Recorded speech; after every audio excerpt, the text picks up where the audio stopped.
Get underway. Mr. Bracken, may as well get underway. We good? All right.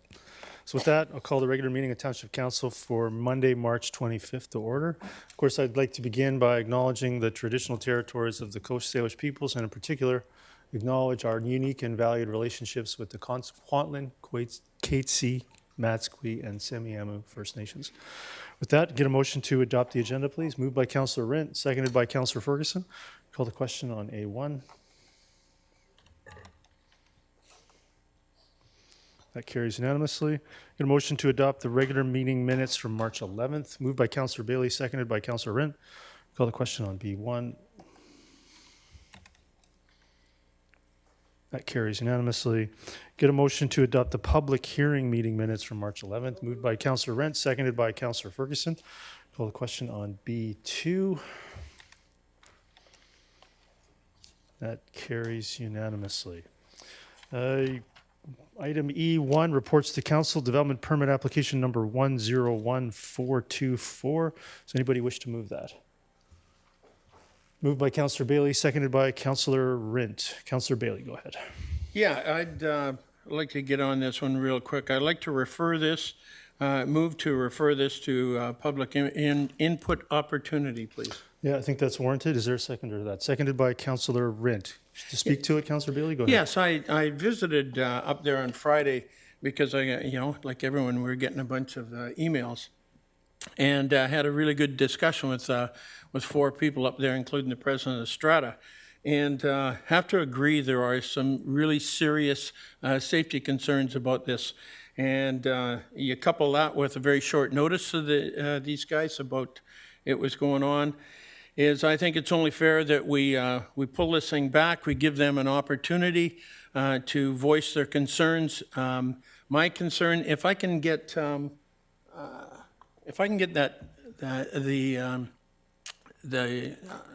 geosource map put up, please.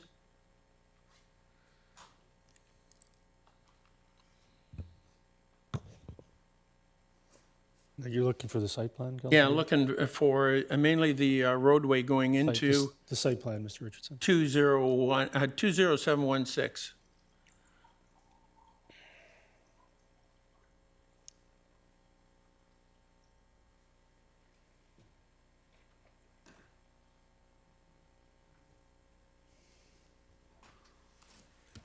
If you can zoom in on the access road, please.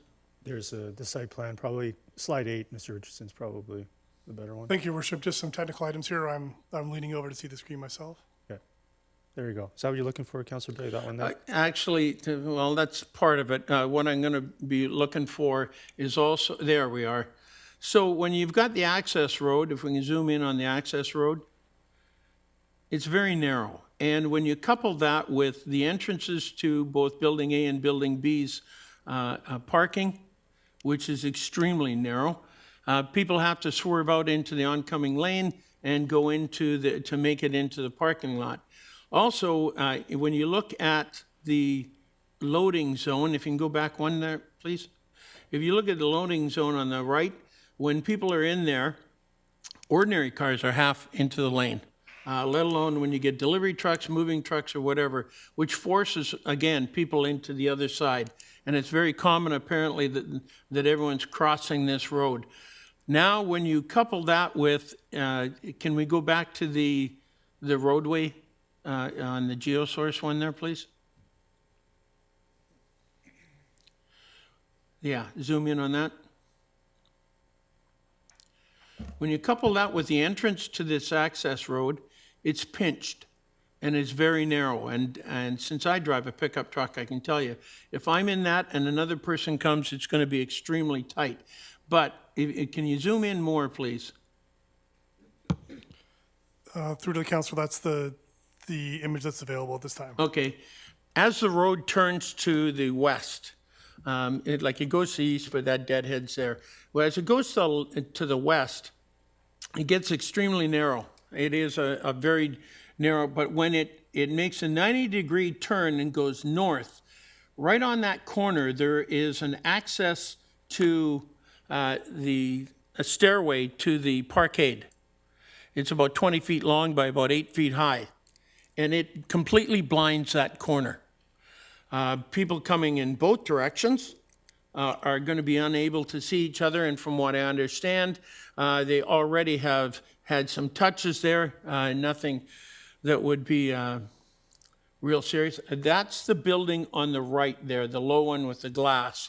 Coming around that corner, you can't see in either direction, and then it goes, when it goes out into the plaza, again, it pinches. To put more traffic onto this access road is an incredible safety problem. There are other ones that are concerned to the citizens, such as fire, proximity of buildings, and that. But to me, this roadway will not take more traffic. So I want to put this back into the public. Let them have all the people. I recognize some of the faces in the audience here now that I've spoken to, and I'd like to give them an opportunity, since they had a very brief opportunity to get ready for this.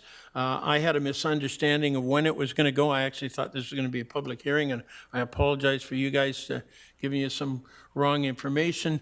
But yeah, I think this should go back in front of the people who live at 20716 for open and free discussion on this development permit. Yes, Mr. Bracken, to clarify, I believe the intent is to have an old-style public input opportunity for a development permit at the next public hearing date. Does that make sense, what the council is looking for?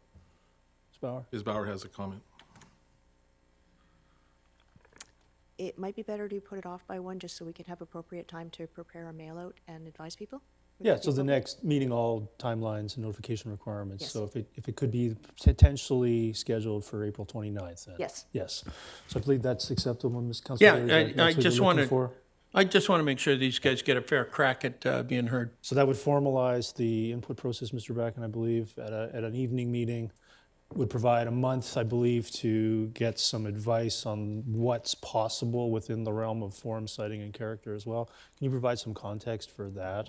The limitations of what we're dealing with a development permit? Certainly, Your Worship. The timing is as you've suggested. The context is one that the use and density of the property has been decided by a previous rezoning. So what we're limited to is the form, character, and setting of the structures on the property itself. There is some, I guess, flexibility within the siting argument based on what we're hearing here today, but we want to look into that a bit more so, and the 29th would give us enough time to actually solidify our position. And of course, we can do and work with the development proponent. Whatever they agree to potentially can be worked out potentially as well. So can that information, when it goes out to the residents at the 20716, can that be explained on what is possible? Okay, Yes. We'll figure that out. Okay, great. thank you. Councilor Richter? Yeah, I just, I fully support getting public input on this. I just wanted clarification that as this is a DP, not a rezoning, its form, siting, and character are the only elements that can be addressed. So if people have concerns about the density, it's too late for that. They can only talk about this road access, pretty much. Yeah, or other elements of form, citing, and character. Okay, thank you. Thank you. Councilor Martins? Yeah, thank you, and I'm glad that we're giving opportunity for public input. I have spoken to many residents in Yorks and Downs and visited the site myself, and I know it well, and I understand the concerns expressed by Councillor Bailey. Question I do have for staff, if I may, I'm not sure if it's a lane, if it's a roadway at the north of this property that right now is a dead end at the end of Yorks and Downs there. Is that a township street, or is this a strata-owned lane? Through your worship, it's a strata access driveway that the township has a 12-meter wide statutory right-of-way over. Additionally, as part of the rezoning on the subject site, a 12-meter wide right-of-way is also secured over the subject site as well. I have a slide of that.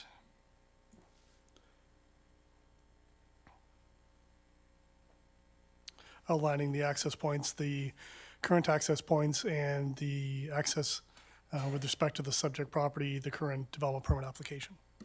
Okay, so if I'm understanding that correctly, the Stratas could potentially look at improvements to that laneway if they so choose, between the two projects. The reason I'm asking is, I think the natural flow of traffic is going to head to the south onto 78 because of what Councillor Bailey's already articulated with regards to the challenges for traffic trying to flow to the north there and the limitations of space anyhow. And I'm wondering if perhaps we could look at, or the Stratas can look at, maybe bollards, and then it's just strictly emergency access or something that would be suitable for the fire department to avoid the concerns that people have about that laneway. Is that something that they can do, or does it have to be done by the township? Through your worship, as the township has a right-of-way registered on those lands, that would be an item that would be a consultative item between the Stratas, the proponent, and the township. Okay, so I hope that maybe then can come up in the discussions, because I think that would relieve a lot of concerns with regards to the traffic congestion. And just naturally speaking, it is pretty difficult to go north anyways. That curve to the west that goes by Shoppers Drug Mart. I mean, I was there today again, and there was a massive delivery truck on the east side of that lane, and the parking stalls were all full with people, and it was very hard to get through, even as a single car. So I hear those concerns, and I hope that perhaps we can come up with some solutions just to ease that worry. Thank you. Councillor Ferguson? Yeah, thank you, Mr. Mayor. If I may, through the chair, I think it's important to note as well and to get the input on opportunity for public hearing, public input. I did want to ask if I may, through the chair, to the staff, to either Mr. Richardson. I understand it is a relatively large site. It's almost 4 acres. And from a density point, according to the official community planner, are we low, medium, or a maximum density on this application, if I may? Through your worship, it's a medium density apartment. This, as Mr. Backen previously outlined, the site is already zoned CD96. That allows up to 80 units to the acre, and the proposal is at 80 units to the acre, your worship. So if I may, just supplemental, they have a maximum density that they could actually apply for? Or if in the past, I'm talking about planning now, if they would have applied for a greater density, would they have been approved, or would it have been within our particular bylaws? Through your worship, the subject site was part of an overall application. At that time, it was proposing a mix of densities. The subject site was redesignated to a medium density apartment. On an overall basis, supported and rezoned to comprehensive development 96, as mentioned, that allows a maximum of 80 units to the acre, which is what the proposal is currently at. Okay, thank you very much. And I did want to also point out that, there's so much we can do, but there's not an awful lot we can do as far as density goes. I appreciate Councillor Bailey and others mentioning that. And also, if we can work on safety measures as well, but our hands are tied as far as development permit. Thank you. Councillor Pratt? Yeah, thank you, Worship. And through yourself to staff, I'm wondering if one of the pieces of information that we can have at the next input opportunity for all of members of council and even the public, I couldn't see in the report for this subject site what specifically the setbacks were for the buildings, specifically the one on the west side of the new access road. Because when I look at the map here especially, you can see just how close that the northwest kind of tip of that building does get to the other buildings. And so I'd be curious to see just how much the setback variance would be for this site, because that would, I believe, fall under siting if we can do anything to address the setback. So I appreciate that, and apologies if I missed that in the report. Through your worship, Councillor Pratt, you referring to the proposed northwesterly building? Correct. That's at its closest point, 7.1 meters or 23 feet, your worship. And is that within the, is that a variance for what the setbacks are typically allowed for the underlying zoning, or is it because it's a CD zone that they kind of were able to customize the setback that they were looking for? Through your worship, Councillor Pratt, the second. So it's the zone provides for setbacks in accordance with the development permit, which is under council's consideration currently. Okay, thank you. Councillor Bailey? Another concern that the occupants there brought up was the proximity on their southern exposure to these buildings. These people, a lot of these people were in place when the fire on 80th and 208 was there, and they brought that up as a concern of making sure that they have adequate spacing and ability to be able to deal with anything if it happens in there. And also, it comes into play with things like shadowing and all those other things. So the spacing between the on their south on this developments north, would really like to have that very clearly articulated exactly what the spacing and what it would look like for that hearing. So seeing no other speakers, I certainly support the referral. Slow this down a little bit, let council digest the feedback, let others who may not have known there was a deadline, or allow time for others to provide their feedback as well, and have a formal input opportunity in the evening. So anybody who is not able to come in during the day or wasn't able to get to us over the weekend, I personally have not had the time this weekend to dig into the feedback given the other agenda items. So I look forward to taking that month. So I appreciate Councillor Bailey's referral, and I'll certainly be looking into this over the next month as well, as the members of council will be doing, and seeing what the options are to address the feedback, and once we formalize that at the end of April. So again, I appreciate that, Councillor Bailey. I think it's highly appropriate to slow this one down. So with that, I'll call the question on the referral of E1. That carries unanimously. Item E2, short-term rental housing legislation. Anybody wish to move that? Moved by Councillor Rint, seconded by Councillor Ferguson. Clear the queue. Does anybody wish to speak to that? Councillor Martins. Yeah, thank you. And thank you for this report. And I support waiting till we have things in place as outlined by the province. A question that I have for staff, if I may, just for clarification on this report, is that it comes across that there aren't any noise complaints that we know of associated currently with short-term rentals. And I just want to clarify if that is the case, or if perhaps it's just that we don't have it categorized currently to be able to track those. No, you're correct. It's a categorization hasn't been completed yet, so it's we're not saying there haven't been complaints. We just don't have a category to insert that into. Yeah, thank you. And so with the changes with the provincial government, then will we be changing our program, our database, so that we can capture those complaints? Yeah, we're continuing to use the provinces, but we'll try to make notes or have some keywords that perhaps will actually illuminate the situation. Thank you very much. Seeing no other speakers, call the question on E2. That carries unanimously.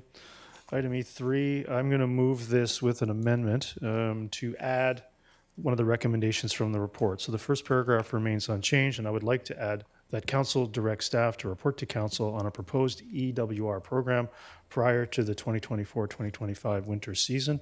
I'll move that as amended. Is there a seconder to that? Seconded by Councillor Ritt. Councillor Kunst, go ahead. Yeah, no, I support that. I also actually have an amendment as well. If no other speakers, so go ahead. So I know that the report, and I want to thank staff for this report, and there's a lot of details in there. But I noticed that there was no report or talk about the summer and the heat. And we know that just as many people die of, we had a heat dome a couple of years ago where over 800 people died in our province. So I just wanted to highlight that maybe that's something that we could include in this report, but I would like to see that before summer. Mr. Bracken, do you have any thoughts on why this was recommended to be the winter season as the timeline for the report? I believe it was partly the council resolution and partly the workload with the priorities that we're now facing. So the resolution, I think, as I recall, suggested it would be ready for the fall. We could take it under advisement rather than a motion to try to accelerate, but I would hesitate to actually make it a formal motion without knowing the implications on the work program. Councillor Kunst, you can certainly try for an amendment, in all best efforts to complete this work prior to the summer season. Sure. I guess more importantly for me, I guess, is just what is the plan for if we have a heat event in the summer? And I mean, I don't want to hold this up, but would it be a separate motion then that we just have maybe an interim plan for summer?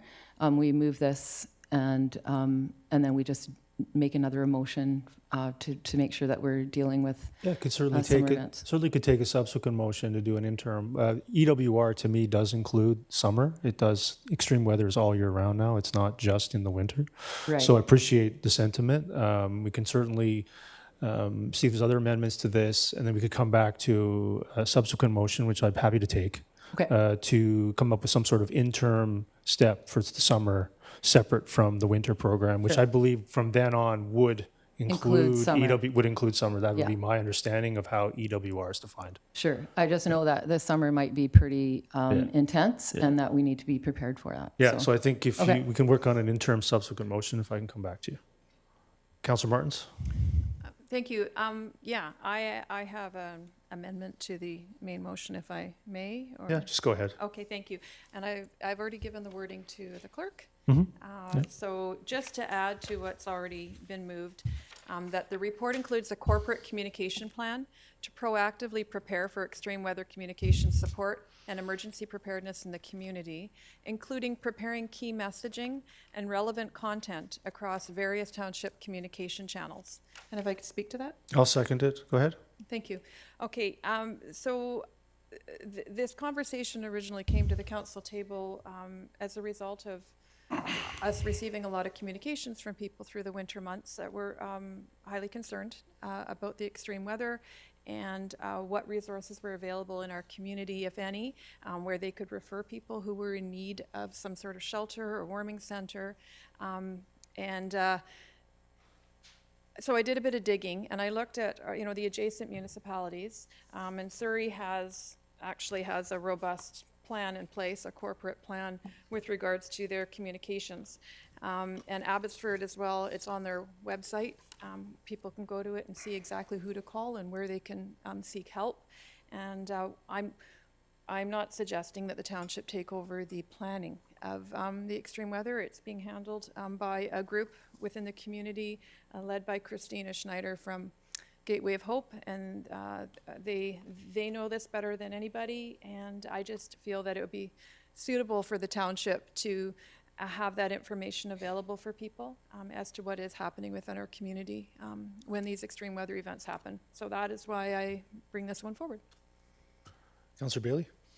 Yeah, I'd really support this because one of the problems over the years with EWR is exactly a lack of communication. And that's to everyone. That's not only to the partners, but that's also to the people that are on the street, and it's and to the public. EWR when they first started this, and going quickly back to they only started funding HOT last year, and this kind of a communication plan that is put out in the community is desperately needed. Councillor Ferguson? I think I don't want to repeat what's already been said, but I know that I appreciate the comments of other councillors that when we talked about extreme weather, as you said, Mr. Mayor, it does apply to both winter and summer. And getting that message out, mostly to seniors, and I was involved for a number of years with, and still am, with the senior center and other senior, it's getting the communication out to people that they think, oh, it's getting hot. People in their own homes not being able to get out. It's getting cold. Sometimes there's a heating system in their house. So one season sometimes different than others depending on who's involved. And I relate that to the seniors. And we had a group of folks going around the community talking to seniors and keeping them in touch, especially during the very, very extreme, and as Councillor Kuntz said, people passing away due to that extreme heat. So that communication is so important. Thank you, Mr. Mayor. Thank you. Seeing no other discussion, I'll call the question on this amendment, E3. That carries unanimously. Now back to the main motion as amended. Councillor Bailey, go ahead. Yeah, looking at the motion, and I see including nonprofits and faith-based community, through to the staff, have we ever talked to the Rotary about using the building in the Derrick Doubleday? Mr. Bracken, do you know? We have talked to other organizations, including Rotaries historically, not currently, about some of their facilities. That, I guess, would be a hybrid facility. The challenge is what it displaces while it's being utilized, because there's other uses that go forth. So our tendency is to try to find what we'll call vacant facilities as opposed to those that may be in use. Could we make sure that when we are engaging with community partners, that we engage with the Rotary about possible utilization, both hot and cold, with the building in the Doubleday? Great, so we'll take that. Thanks, Councillor Bailey. Councillor Ferguson? Bill, that's it. Great. Councillor Kunst? Just to add, as one of the members of the Fraser Valley Regional Board, the last retreat that we had, they highlighted the fact that libraries are actually, part of a lot of communities' emergency response when weather response. So I don't know if we've reached out to our libraries, but it is something that they're mandated to do. So that, there's speakers will call the question on E3 as amended. That carries unanimously. Councillor Kunst?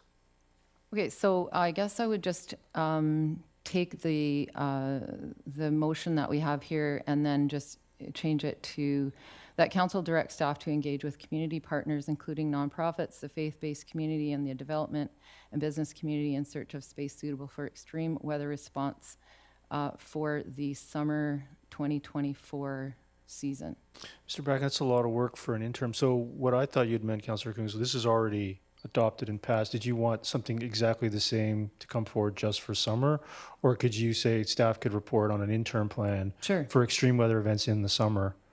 And we could probably get something very quick and However, simple. we want to make that motion. I'm not good at making motions on the fly, so I'm just, I'm just trying to help. Mr. Bracken, do you have any suggestions for Councillor Kunz on maybe the right way to get the intent and get it back quickly? I think the suggestion of an interim plan to deal with cooling shelters for the summer would be more appropriate than the longer, broader-based analysis. Time is going to be upon us very quickly, so I think if we can actually just focus on looking for locations and partners, that would be sufficient, or the best we could hope for, at least. That works for me. Ms. Bauer, do you have the essence of that? Yeah. Does anybody wish to have it read back before it's seconded? No. Seconded by Councillor Bailey. Councillor Kunz, go ahead. Do you wish to speak to it some more? No, I'm good. Anyone else? Call the question on subsequent motion under E3. That carries unanimously. Item E4, Local Government Housing Initiatives Grant Funding.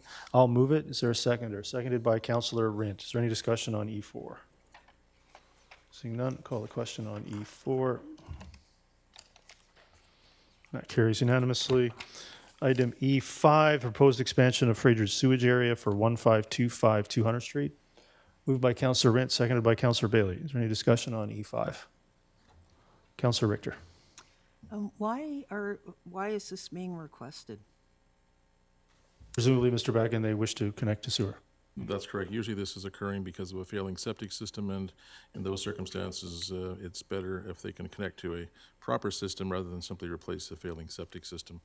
This is what the request is. Okay, so there's no application to rebuild on that property or anything, is there? There's no development applications pending. The land is in the agricultural land reserve, so as such, it appears to be simply a replacement of a failing system. Okay, thank you. Councillor Ferguson? Yeah, thank you, Mr. Mayor. Through the chair to staff, I don't think this is the first, and this goes to Metro Board first and then comes back to us and vice versa. There's been several in the areas for a number of reasons, and there are pipes in the area, if I may, through the chair. That's correct. The pipes go from South Brookswood down to Zero Avenue. During the passage of that process, which was many years ago, the Metro Vancouver GVS and DD did not want to see rapid expansion, so they preferred there be applications on a case-by-case basis, and we processed several of those over the years, and this is simply the latest. Thank you, Mr. Call the question on E5. That carries unanimously. Item E6, 2024 Fire Smart Community Funding and Supports Grant. Moved by Councillor Bailey, seconded by Councillor Rint. Is there any discussion on E6? Councillor Bailey. Yeah, really glad to see this come forward. Interface fires are something that traditionally have not been looked at in this area, and dealing with the possibility, especially in places like Brookswood or even in the area where I live, the ability to be able to talk to people about how they can lessen or eliminate dangers of interface fires is critical right now. Seeing no other discussion, I'll call the question on E6. That carries unanimously. Item E7, I wish to move a slightly amended, added onto version. Ms. Bauer, if you could bring that up, please. The paragraph remains the same, but I'm going to propose that we allocate over 2 years, not one.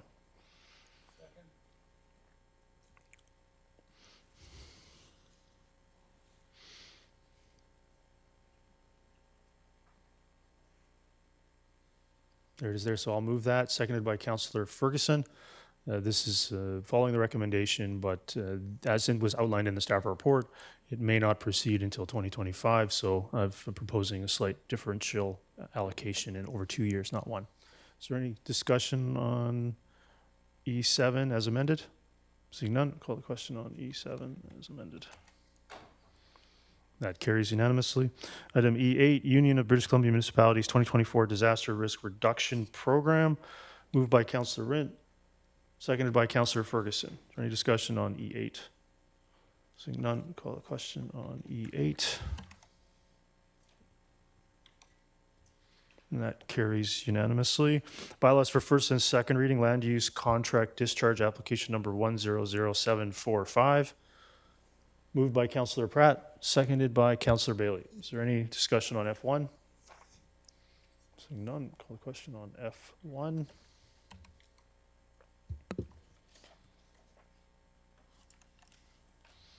And that carries unanimously. Item F2, Migrant Agricultural Worker Accommodation Farm Bylaw number 6004. Moved by Councillor Rint, seconded by Mayor Woodward. Is there any discussion on this? Councillor Richter, go ahead. Yeah, I'm a little concerned with some of the things that are being removed here, such as maximum number of and ratio of workers to farm, building, floor area, et cetera. And I'm just wondering, what are the checks and balances going to be with all these things removed? Mr. Backen? Thank you, Your Worship. So a bit of context might help address it.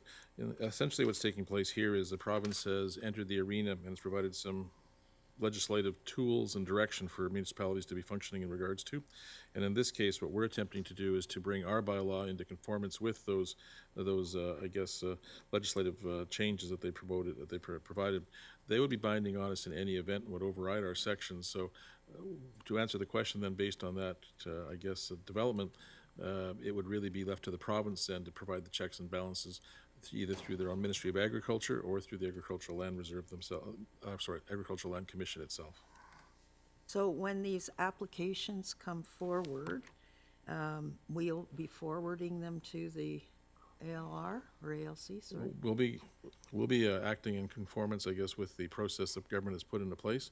Remember that even this bylaw change has to go before the Ministry of Agriculture for approval before it can actually be authorized, and effectively that's to simply match the provincial system.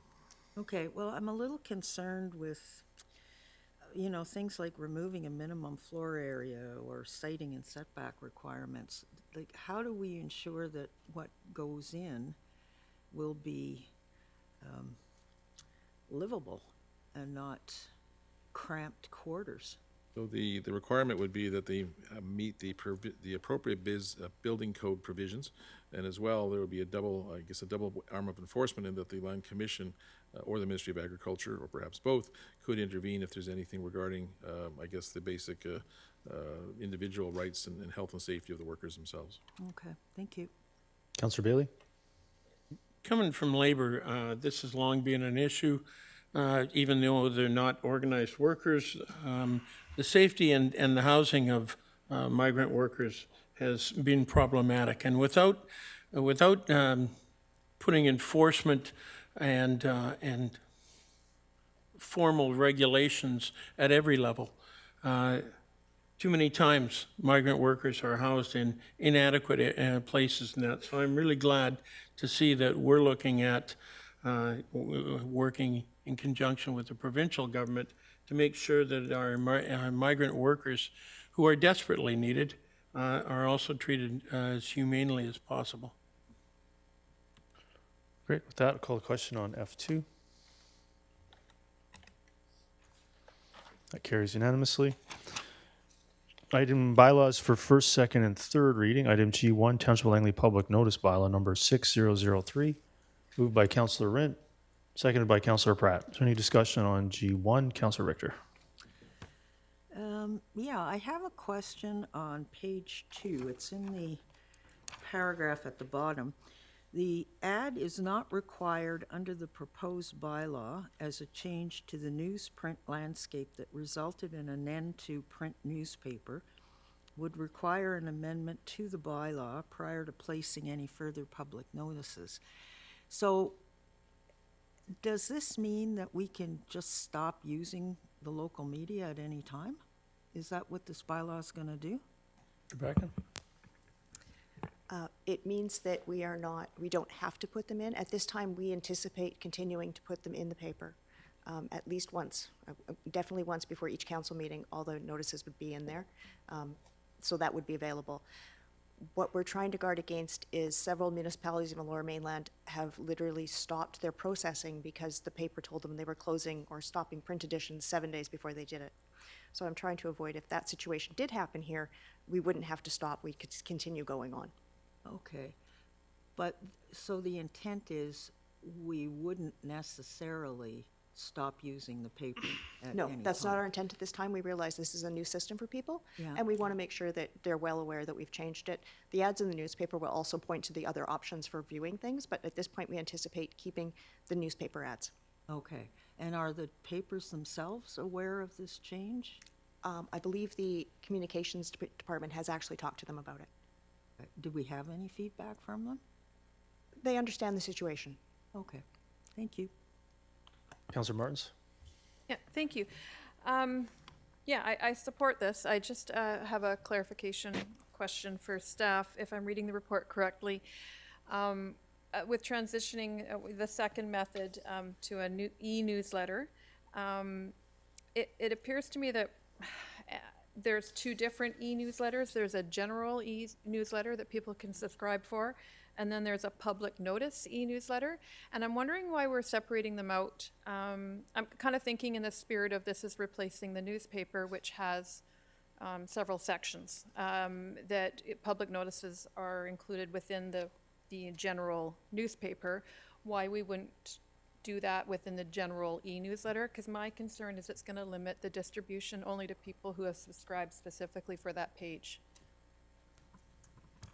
Our anticipation at this point is that we would also include it in the general e-newsletter. The reason we're doing it separately is just to fulfill the provincial legislation. We have to have a place that is specific for that. In fact, what it is doing at this point is it's linking to the newspaper ad that has all ads. So we're actually covering more ground than we possibly were covering before. Okay, thank you. And that's only my concern there. I just don't want to limit the distribution. So thank you for your hard work on this one. That, I'll call the question on G1. That carries unanimously. Item G2, rezoning application number 100739, bylaw number 5989 for 18 townhouse units. Moved by Councillor Pratt, seconded by Councillor Rint. Any discussion on G2?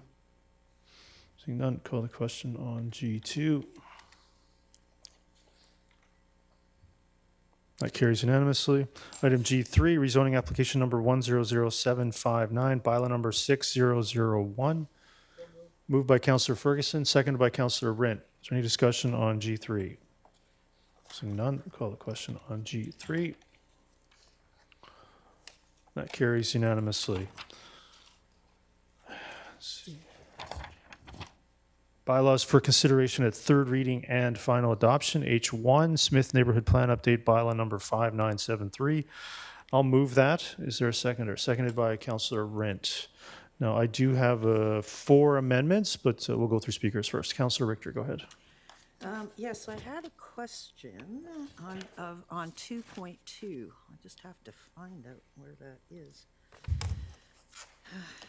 Sorry.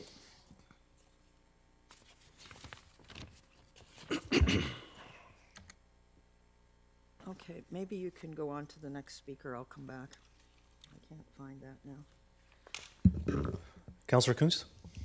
Yeah, so there were some current concerns at the public hearing about the commercial along the soccer fields being too much, and I wanted to know if there was going to be any, if we're going to be changing any of that, or if it's possible to sort of make that a little bit more viable for. Yeah, so that is the First Amendment I have. Oh, is it? Okay. Is to propose a modification to that. Okay, thank you. And if that doesn't go far enough, we can certainly debate an additional motion. Okay. Yep. Councillor Richter? Yeah, my question is concerning the attachment, attachment B on page 93, which if we approve this, B goes, I'm assuming this attachment B is approved as well, or do we need a separate motion for that? I believe it's included, Your Worship. Attachment B, I don't have it in front of me. What is attachment B? Council- Policy is the recommendation at the end to adopt the community amenity policy. Is that what attachment B is? So that it was not included in what I moved and what was seconded. I'll be moving that separately with a referral. Okay, well, if it's not included, I'll wait and speak to it when it is moved then. So seeing that, I'll move the First Amendment. Ms. Bauer, can you there's 4. You can just bring them all up. That would be fine. Whatever's easiest for you. But I do have 4 amendments.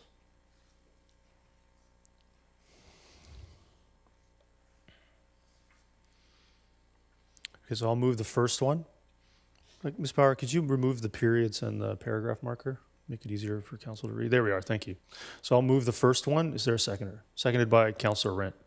So that the bylaw number be amended to add a new policy under apartment mixed use, that for lands designated apartment mixed use, which is that provision that Councillor Kunz mentioned, the provision of 50% of the ground floor commercial is encouraged but not required, and that up to a 50% commercial parking requirements reduction shall be considered based upon the provision of on-street parking along 208A Street. The goal there is to increase the flexibility and the viability that Councillor Kunz mentioned, while I believe retaining the option that I think with that parking reduction, based on the on-street parking, has the potential to be a pretty fabulous street. Councillor Pratt. Yeah, thank you, Your Worship. Reading the amendment, I see it as a middle ground. I think that the reality is if we're going to invest in a sizable community asset like we're putting there, we should be doing the most we possibly can to make the neighborhood unique, special, and actually have a lot of different things for people to do. So I'm happy that they're going to be still encouraged on 50% of the addition to include commercial, and the rest we'll leave up to them. And, well, no, 50%. Is flexibility there. So I'm looking forward to what that street will become as well. I know that it's been hotly contested, so I'm looking forward to moving on. Yeah, and I think the commercial parking requirements reduction is pretty progressive. Hopefully will help, provided that it'll be on street, as we've talked about 208A Street at this council. We've talked about there's a motion passed to consider significant provision of on-street parking along 208A Street to help with this and to help with parking for the athletic park. It's part of the frequent transportation network. It's great. Yep. So any other discussion on that amendment? Seeing none, call the question on the First Amendment to H1. That carries. Councillor Richter opposed. I'll move the second one. Is there a seconder? That's seconded by Councillor Rent, that the bylaw number be amended to change the land use designation of land south of the connector 208A to 209th from high density apartment to a row house townhouse. Is there any discussion on that? Seeing none, call the question on the Second Amendment, H1. That carries. That carries with Councillor Richter opposed. You could slide it up a bit for us, Ms. Barr.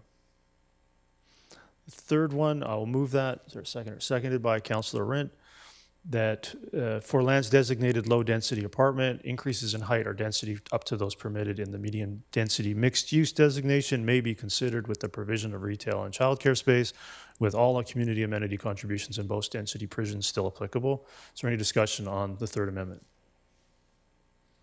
Seeing none, call the question on the Third Amendment, H1. That carries unanimously. I'll move the fourth one. Is there a seconder to that? Seconded by Councillor Rent. that bylaw number 5973 be amended to delete the last bullet under apartment mixed use under section 5.2.4. Minimum density is 148 units per hectare, and maximum density is 100 units per acre. That will be removed such that the floor surface ratio will be predominantly determining the density elsewhere, as it is everywhere else in Willoughby. Is there any discussion on this? Seeing none, call the question on the fourth amendment to H1. That carries unanimously. Oh, sorry, that carries Councillor Richter opposed. Is there any further discussion on H1 bylaw readings, third and final, as amended? None. Call the question on Smith for third and final as amended. That carries. Councillor Richter opposed. I will move that council adopt the Community Amenity Contributions Policy 07166 as amended. Is there a seconder to that? Seconded by Councillor Rindt. Then I have a referral motion. May as well go straight to that.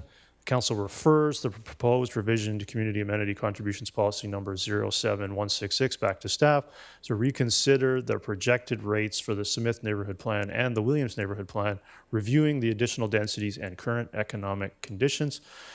That kind of speaks for itself. Councillor Richter, go ahead. Yeah, in the policy itself, and this is on page 93, 2.2 says CACs are voluntary amenity contributions by the developer as part of the rezoning process. So what happens if a developer says no? I don't want to pay for play. What happens? Mr. Bracken? Then typically, Your Worship, there would be continued discussions, but eventually the matter could be provided to council with staff's recommendation, which could be affected by the level of amenities that are being provided through the application process. Okay, I'm just wondering why we have the word voluntary in the policy, because I personally don't think they're being treated as voluntary. The answer is the legislation well, prior to the last round of amendments, the legislation did not embrace these sorts of contributions. Most recent legislation is contemplating them as area amenity contributions, or AACs, if they're correct, and that is changing the landscape. But as this matter has been advancing, we've been utilizing the previous, structure that's in place. Thank you. Councillor Kunst?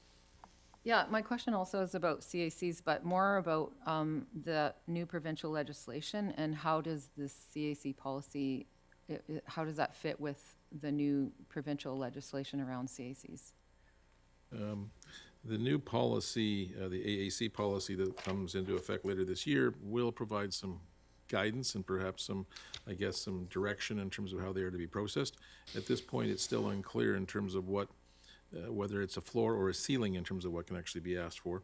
Right now, we're treating it as a middle ground that provides us with some guidance, but that there still is the ability to negotiate with applicants on a case-by-case basis, but that is subject to review of the final review after adoption of the legislation. And do you anticipate that after this report comes back, that this will be incorporated into the new policy? This is applicable to this area. Any government legislation could impact us, but at this point we're proceeding on the basis this is occurring prior to the legislation coming into effect, which will still mean that we have to act within the legislative scheme if it's worded that way. Okay, thank you.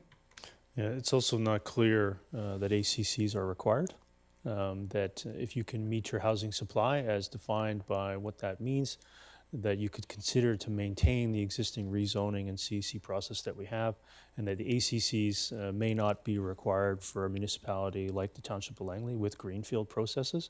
ACCs seem more targeted towards infill communities than they are for greenfield communities. They're not doing rezonings to secure greenways, road dedications, and other items that can only occur through a rezoning process. So that's a conversation that's still occurring, and Metro Vancouver is also working on that for Surrey, Maple Ridge, Township of Langley. Yep. That, I'll call the question on the referral. Yes, it was, Councillor Ferguson. Yep. That carries. Councillor Richter opposed. Bylaws for final adoption. Bylaw number 5968. I'll move it. Seconded by Councillor Rindt. Any discussion on I1?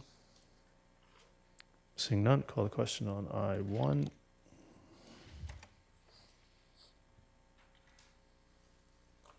That carries. Councillor Richter opposed. I2, is there a mover? Moved by Councillor Bailey, seconded by Councillor Martins. Is there any discussion on I2? Councillor Richter. Yeah, and just looking over this agreement, I'm wondering, does it mean that these units will be actually operated or run by the Township of Langley? No, they're not to be run by the Township of Langley. Believe that BC Housing has selected 2 operators. Okay, thank you. Yeah, thanks. With that, I'll call the question on I2.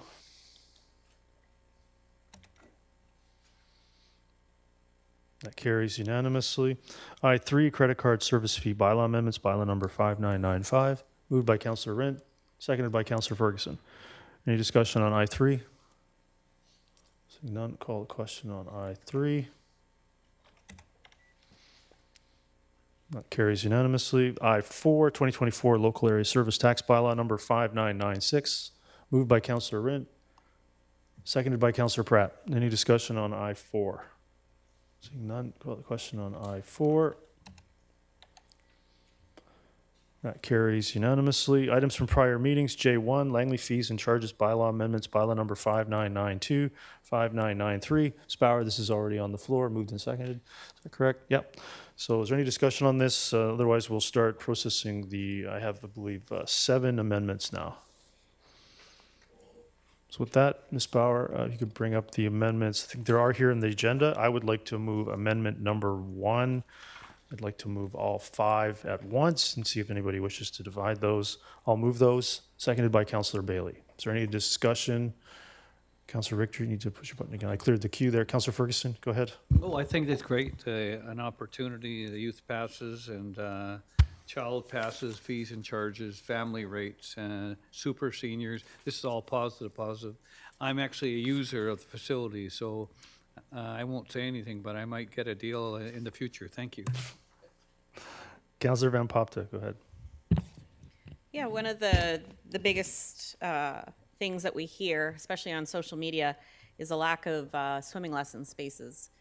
And I'm pretty excited to see that we're going to prioritize Township of Langley residents so that we can fulfill some of these gaps until we get a pool built. Yeah, so that'll be coming up under associated motion number 3. Oh, sorry. I thought you said all 5. No, just the first 5 under amendment number 1. Oh, Yeah. So, all right. so All right. amendment Well, number. I approve of these ones too. Yeah. So amendment number 1 is to reduce the cost of the annual youth pass from $320 per year down to $199 per year, to reduce the cost of the annual child pass from $253 per year down to $149 per year. The annual family pass will be reduced from $1,028 down to $995. And then the big one, super senior admission rates in 2024 and beyond, the age for that will be amended from 80 plus down to 70 plus. That super senior pass allows for any senior over the age of 70, if this were to be adopted, to use the facility for $1. And then the last one, super senior annual pass, be added such that if they want to come more than 1 day per year, they could cap that out at $99 after tax. So that would be the creation of a new super senior pass that would cap it at $100. So that's what they are, and that's the first round. Councillor Pratt, go ahead. Yeah, thank you, Your Worship. I think it's fantastic. We're looking at making our recreation facilities more accessible. I am curious through yourself to staff if we've done an analysis on what the impact of reduction in the fees will be on our own operating budget and what that might mean moving forward, and what that'll look like. Just to clarify for Ms. Bauer, I said the first 4, but I meant the first 5. Yeah. So anything under Amendment 1. And of course, I knew this was coming. The anticipated reduction in recreation revenues is $172,800, which represents 0.10%. Yep. No, it's a good number, but I want to know what it means. Yeah. Any other discussion on the First Amendment? Sorry, Oh, is there a question? I have one. Yeah, it was Go through yourself to staff, if we could get an analysis on what that 0.01% means for the township's recreational operation. Sure, go ahead. I tried to save Mr. Stair a trip, but go ahead. He made it already. So it was 172,000, a number provided by Mr. Stair, which represents, if they were to do a 1% tax increase, this additional would be 0.1% of that. Mr. Right, Starr, go right. ahead. Through the counselor or through the mayor, to Councillor. Yeah, it is 172,000. I think we had a slight adjustment at the end with some considerations for possible impacts on adult passes as well. So probably more like 180,000 is what we're looking at overall. Awesome, thank you. And that doesn't have any concern for staff at all? Just, I guess, how that, if that's just going to be a deficit we're going to run at, then, that's a That consideration. would be addressed in the 2025 budget potentially. Yeah. Cool, thank you. Oh, no, there's more questions, Mr. Yeah, might as well stay. Councillor Van Popta, go ahead. Yeah, but recognizing that there might be an uptick in passes if we've reduced other areas. So have we taken that into consideration, that we might be selling more passes because of these decreases? We have taken some of that into consideration, yeah. The largest portion is the seniors changing the age, because that's a large portion of this. So. Okay. Yeah, that was the largest one, projected around 140,000. So that is the largest one, which is if you're over 80, it's $1 now. If you're over 70, it's $1. And that is the largest discount that we're passing on. Cool. Councillor Ferguson? Yeah, you might be able to answer some of this. Thank you, Mr. Chair, for coming. Excellent report.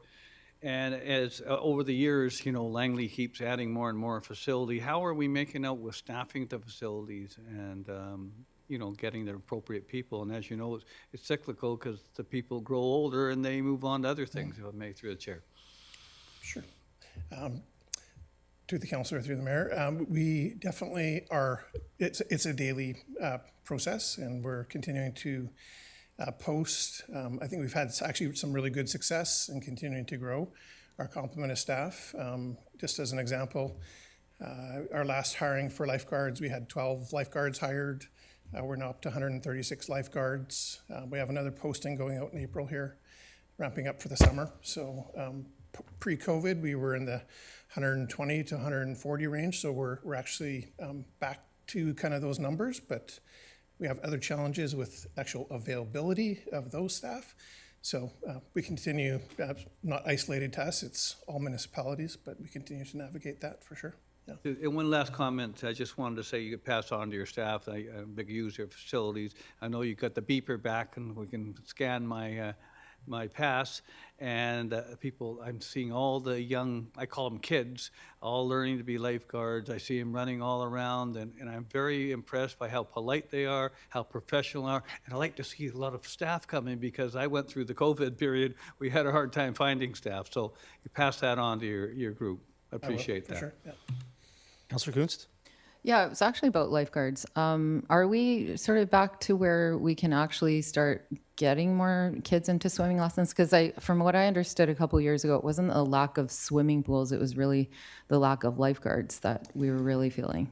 Yeah, we had a similar issue before COVID with lessons being with waitlists. We have 3 pools. Mm-hmm. So those issues haven't gone away, and if anything, with our growth, it's just it's amplified that. So we are pretty maxed out as far as like what we can put in a pool at a given time. So unless we start to adjust other priorities of what's in the pool at different times. So. But we're getting more lifeguards. We're definitely so getting more that's lifeguards. Good news. Yeah, it is. Okay, great. Thank you. Thank you. Seeing no other questions, thank you for that. Call the question on amendment number 1. There you go. Everybody's eager to approve this one. That carries unanimously, and I certainly agree. I think this is something that was debated last term, and I think it's great to reduce the age and reduce the cost, especially for seniors over the age of 70. Ms. Bauer, if you could, I'll move amendment number 2. Is there a seconder to that? Seconded by Councillor Bailey. So on amendment number 2, Councillor Richter. Yes. So this additional cost of $160 per unit being rezoned, is this done in other areas of the township, or is this a brand new fee? Mr. Bracken? Yeah, this is effectively a user fee for the application and permit process. It's done in other areas of the township, but we try to measure the quantity of the fee by the cost associated with the applications, and this is an area that is becoming more complex because of the potential transit improvements in the area. Okay, so what are the fees in the other areas? Are they 160 a unit? Some are greater, some are less. We can get a list of the fees and simply circulate them. Okay, thank you. Seeing no discussion, I'll call the question on amendment number 3.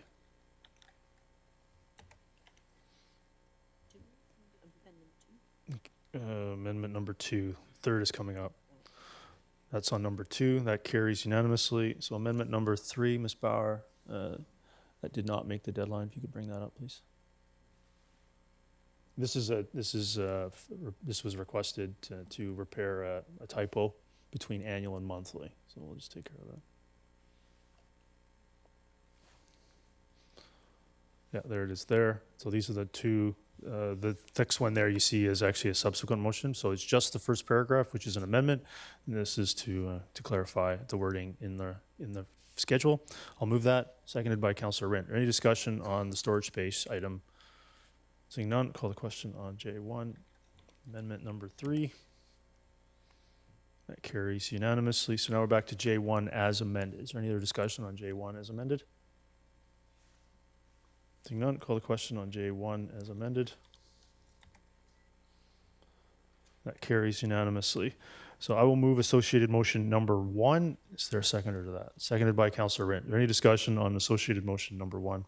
Councillor Martins. Thank you. I'm in support of this motion, but I have a question, if I may, through the chair to staff. Go ahead. Will there be a large expense in trying to figure this one out with as people come in on school breaks, whether they're on a school break or not? I'm just thinking about different schools have different calendars across the township, even within the public school system. Is this going to create a lot of work for staff? Mr. Sterry, you want to address this? This is the school break pass that you and I discussed. Oh, go ahead. To the councillor through the mayor. Yeah, this would be a part of the report consideration of which holidays to include. There is some examples in other municipalities that do something similar.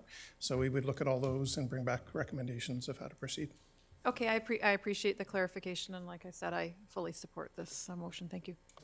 Seeing that, I'll call the question on associated motion number 1.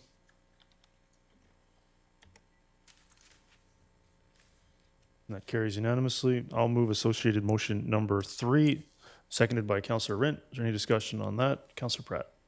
Yeah, thank you, Worship, and thankfully Mr. Stair stayed close this time.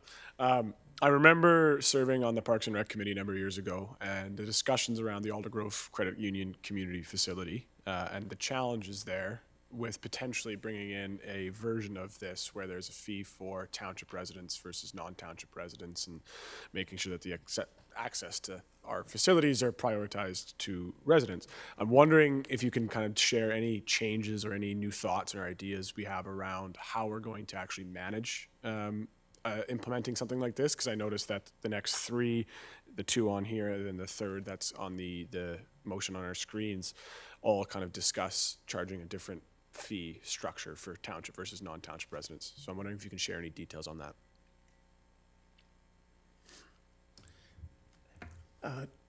To the councillor through the mayor, we definitely again would consider this in the report and all of the benefits and disadvantages. There is, just as an example, Delta does have a differential fee pricing for their admissions. So there's some examples out there again that we would look at and consider.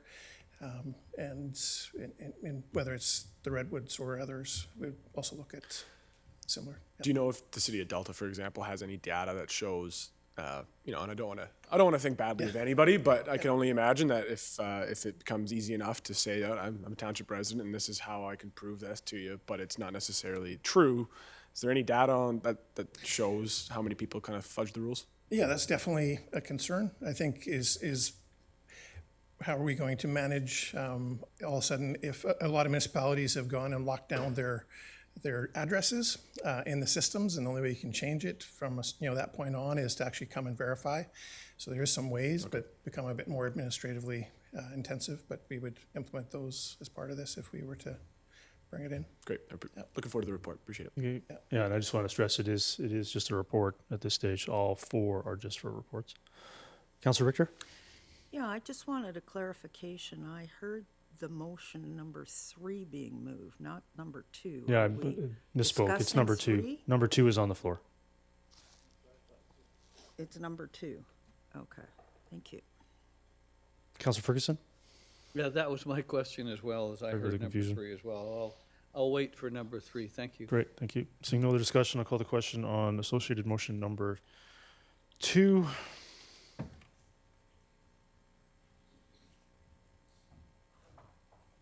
That carries unanimously. I will move associated motion number 3, moved by Councilor Rent, I moved it, seconded by Councilor Rent, that council hereby directs staff to report to council to establish priority access for swimming lessons within the Township of Langley for Township of Langley residents at the earliest possible opportunity. Is there any discussion on associated motion number 3? No? Okay. Okay, that's what Councilor Ferguson, go ahead. Oh, yeah, I think if I may, Mr. Stairs not there, if I may through the chair, I'm sure that your report is going to be, I'm speaking in 2 and 3 at the same time, but we've already voted on 2. There'll be a lot of things you'll have to take into consideration, swim lessons, and I was going to say it was more associated with 2, but you'll be putting reports together anyway about how seniors are affected with these kind of things and how those that or the handicapped population or something, how's that addressed as well. I think that it's interesting to note that, you know, in Langley, as the years go by and we provide more and more facilities, it's important that our residents actually have some sort of priority and that we can look at that. And I know there'll be more discussion, I'm sure, certainly from me, once your report comes forward, because I've had a long history of something called the Recreation Facilities Committee, where we should sit down with other jurisdictions and look at how we address recreation throughout the community. Anyway, thank you. Councilor Popta? Yeah, do we, even before we get this report, do we have a general sense of the type of impact that this would have? Like what kind of percentages we have of non-resident users? To the councillor through the mayor, we definitely we have stats already. I mean, we know that about 76% of our users currently are township residents for swim lessons, for instance. So that means there's 24% that aren't. So, and that's, you know, scattered between neighboring municipalities. So we do also know, just in a quick municipal scan, there's, I think, out of 12, there's now 6. It's actually grown in the last year, 6 that are doing a priority access or moving towards a priority access for the residents for swim lessons in particular. So.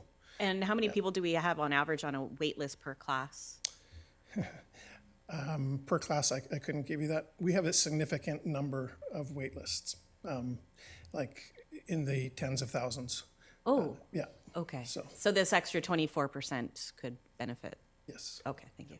Yeah, you would be fair to characterize that there's a significant number of Township of Langley residents, families that are unable to book swimming lessons because of capacity issues and just generally it's challenging. I anecdotally, you know, it'd be good to get the report, have this quantified for council, but anecdotally we get reports that it's been very difficult for some families to secure swimming lessons for their children and their residents in the Township of Langley, and they, through their property tax, are paying for these facilities that they're unable to access, while apparently 24% from outside the township are using them. Is that fair? Yes. Yeah. If I could also comment. Go ahead. Yeah. I think just that number in the tens of thousands is the wait list. So that might be people that are, you know, also double registered on a wait list. So there's some of that number is maybe a bit skewed. The number of non-residents is just over about 4,200 that are in that 26% that are in the lesson. So the number for, you know, of township residents then would get lessons would be 4,200. So wow. Okay. Yeah. Thank you, Councillor Kunst. Yeah, swimming lessons are just so important. I mean, I think the highest population of people who drown in our country are new immigrants. And I just wanted to highlight that because I know that that is something that I've, you know, been part of that population. I guess, how does one identify themselves as a resident of Langley? Like, do they have ID and then they bring that? Is it a hydro bill? Like, I mean, how do we make sure that, you know, we're really taking care of, you know, some of the people don't maybe have the kind of identification that you would maybe if you own a house or whatever. Like, how do you prove? Yeah, that would be brought back in part of the report. And Okay. and currently, you know, we do have access when people provide their address. We can go Right. look it up on our system to see if that's part of the township or not, and verify it. Okay, one other thought is just with the school population, when I was a kid, that there was swimming lessons provided for grade 5s. Do they still offer that to grade 5 kids? Like, is that something the school district does? And if they're not, can we maybe promote that? Because if there's so many kids on a waiting list and maybe the pool's not being used, you know, during the day like it maybe should be, is that something that we've done in the past? We've done it in the past. We don't currently offer that program. There's mixed municipalities that do offer that program for grade 5s. Some do Okay. grade 5s and 6s, depending on the municipality. Maybe something our SD35 community liaison, maybe we can talk about that. Thank you. Yeah, I just, Councillor Kuntz mentioned Langley, but I think we're being very specific that you would have to prove you're a resident of the township of Langley. Right. Right. Yeah. Okay, great. So thank you very much. That, I'll call the question on associated motion number 3.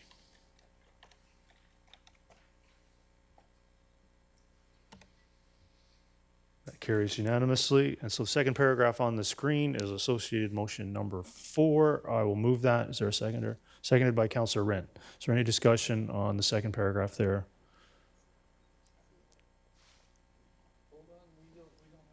It's on the screen. Yeah, second paragraph on the screen. Yeah, second paragraph is associated motion number. Yeah, so here it is to get council to see whether they want to report to council. I'm hopeful that it's not controversial. I think it'd be great actually to see this move forward. So it's specific to the golf course driving range and the golf course, not for other things that the Redwoods provides. Is there any other discussion on Ms. Bauer? I've lost track. We moved and seconded that.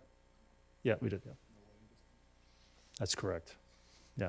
So any other discussion on this? Great. Call the question on associated motion number 4.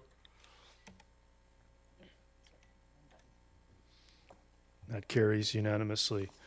So I believe that's everything. Do that.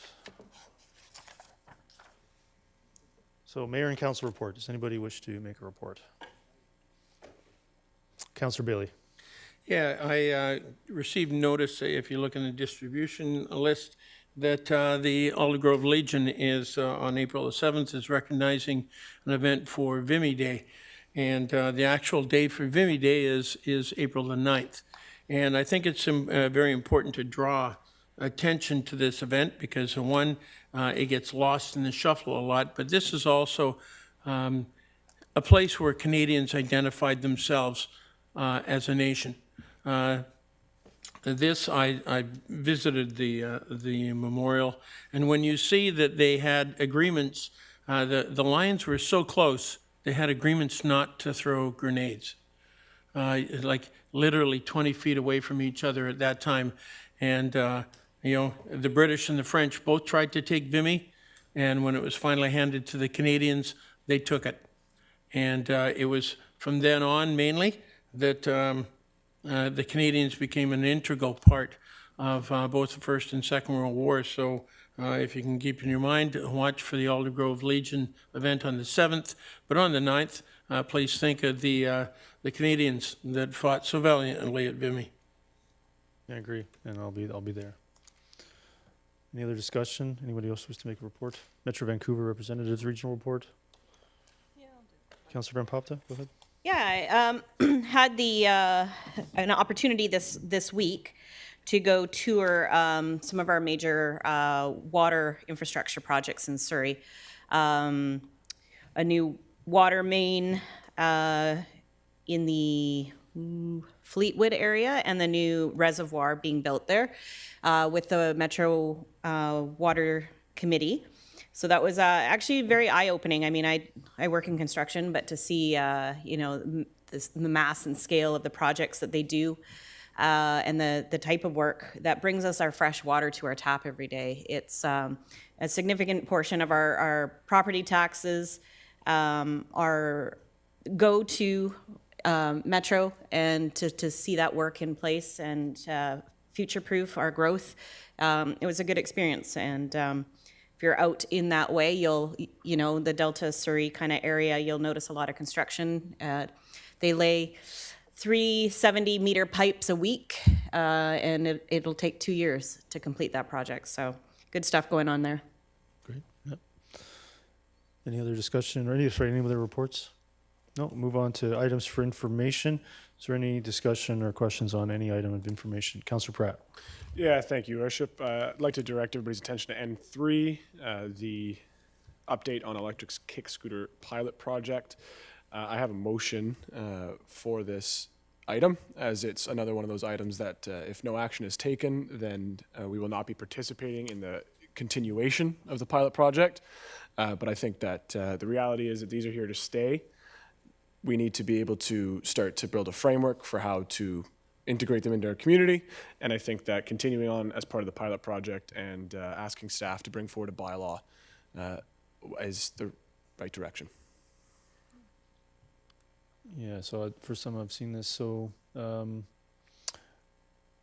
certainly put this on the floor. Mr. Backen, before it's moved, just if you look at the wording, I just want to make sure, like, resolution for council to consider. The wording, I just want to make sure the wording's not going to confuse or cause any challenges later, because bylaws are not, anyway, so we're on the same page that it's asking for a report to council with bylaw amendments. Is that sufficiently clear to just not have to get down into the minutiae of the motion? I think that would be appropriate to perhaps rework it to indicate that staff are to bring a report to consider and bring forth a bylaw, if appropriate, then with the rest of the words that are concluded. Just the typical wording might be that council directs staff to prepare a report to council with draft bylaw amendments. That would be the more typical wording, Councillor Pratt. Is Yeah, that... the unfortunate thing is just the way I put this motion together. It was a little bit vague, and I apologize for that. The intention is, as per the actual report to council, this is very similar to the last paragraph in that report. And so, yeah, I would support changing the wording here to staff to prepare a report to council to consider bylaw amendments. So if I could suggest a change, Yep. Go ahead. Go That council directs staff to prepare a report to council with draft bylaw amendments for its consideration to authorize. And that should the draft bylaw amendments be adopted by council, notify the Ministry of Transportation and Infrastructure to continue, blah, blah, blah. So that Yep, I'd be is happy just with that. clarifying the process for staff and what you're looking for. You're looking for draft bylaw amendments. Yep, I'd be happy with that. So we'll just get the wording on the floor. Just want to make sure that for its consideration, yeah. To authorize. So it would be for council, no, report to council. Yeah, to council with draft bylaw amendments for its consideration, that authorize. Or to authorize. Yeah, probably to authorize. There we are.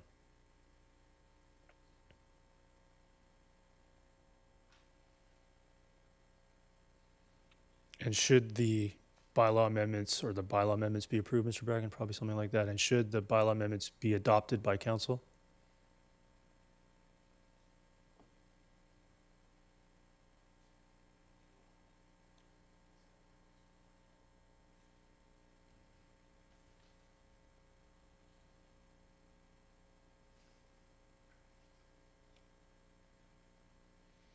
Close enough? All right, Mr. Councilor Pratt, does that look good? It does. And seconded by Councilor Martins. Is there any discussion on that? I'll open up, oh, sorry, I cleared the queue. I didn't mean to do that. I'll open up a secondary motion. Is there anyone who wishes to speak to this? Councilor Pratt, anything else? Nope. Okay. Councilor Richter. I'm confused. I thought we just need to say that we want to extend the pilot project. Do we need a bylaw to extend the pilot project? Mr. Bracken? We have to amend our highway use bylaws, I recall, for this, so I think that's what the amendments are referring to. Okay, thank you. Councilor Martins? Yeah, and thank you, Councillor Pratt, for bringing this one forward, and I support this. I just wanted to highlight a conversation that happened at the Standing Committee on Police Priorities and Initiatives meeting on September 27th. This item did come forward and was discussed with staff and with representation from the RCMP as well. And the takeaway from that conversation, generally, these scooters are here. They're here, they're not going away, and the best thing we can do is embrace it and to Councillor Pratt's motion, identify bylaws. So the one caution I have, and again, I understand that scooters are here. It's a form of active transportation. I think it's a relatively economical means of people getting around our community, and I think it supports activity. It is just that the enforcement of any offenses under the bylaw will fall currently to the RCMP, as our bylaw officers are not able to enforce moving offenses. So keeping that in mind, the RCMP did indicate, and it's in the minutes from the meeting, has a small traffic department. Enforcing scooter violations is not realistic, and it would take away from more serious matters. So I'm not suggesting we don't proceed. I just want to put that there as a proviso. As a township, we might want to consider the enforcement piece and who takes responsibility for that from a resourcing point of view. And I know their feedback was education, focus on education rather than enforcement. So if the township can maybe consider an education campaign once this gets underway, I think that would be appreciated by our colleagues at the RCMP. So I'm going to say it again, I fully support this, and scooters are here, they're here to stay, and let's just create the framework to do so safely. Seeing no other discussion, I'll call the question on that motion. Under N3.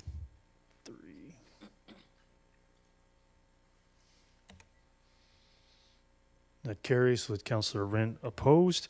Is there anything else under item N? Councillor Richter. Yes, N6, which are the minutes of the new task force on the regional airport. It says here at the bottom of page 1 that the selection process for the community representatives was discussed. Out of curiosity, what was the selection process? Mr. Backen? A council wasn't really informed until we discovered it last meeting. No, I believe it was the airport staff that requested to make some suggestions to make sure that the committee had representation from the recreational, the industrial, and the I think it was the flying schools. Because of the nature of some of those, I guess, skills and abilities, there was a mix that was suggested that was put forth that covered all those elements, but from I guess each party's varying capacity. So it was largely, I think, the recommendation of the staff at the airport. Okay, thank you. Councillor Van Popta? Yeah, regarding N2, the Bedford Channel dredging project. Under next steps, from the time that the application goes in, do we have a ballpark estimate of when we'll get a response from the province? And so that's my first question. Second question would be, is the dredging plan and design, is that something that we can preemptively work on? I mean, we've dredged it before, so we kind of know what's going to be required. Can we start preemptively doing that planning project or that planning process so that once we do, once Kwantlen does receive the tenure, that we can, hit the ground running? I'll let Mr. Zweig respond, but he does have some good news in terms of the application, Mr. Zweig. Thank you. Through your worship, we recently received confirmation from our Kwantlen friends to submit the application. So that's either being done today or tomorrow. That essentially starts the process with respect to provincial permitting, plans that are required with respect to storing the material, the approach, environmental approval. So the list will likely be long. We do not know at this time how long it will take or when we can expect a response from the province. Once we do receive that, we'll respond and provide an update to council. With respect to, what was the other Yeah, just if we can preemptively, I mean, we can look to Maple Ridge, we can look to Richmond to kind of know what kind of paperwork and testing and reports are going to be required. Is that something that we can preemptively start? Thank you, Dan, for restating that. Yes, naturally, we'll need an updated channel survey, so that our Sundance we can commence on our end. But we'll have to wait and see when the province responds back, but there's some things we can start right away. Okay, thank you. But I just wanted to mention that with respect to funding, we're not sure what the costs are going to be, so we may have to report back to council on those. Councillor Bailey? Yeah, I'd like to go to N7, day of mourning. And on there from the New Westminster District Labour Council, there are 4 requests, and I'd like to move that council support all 4 requests.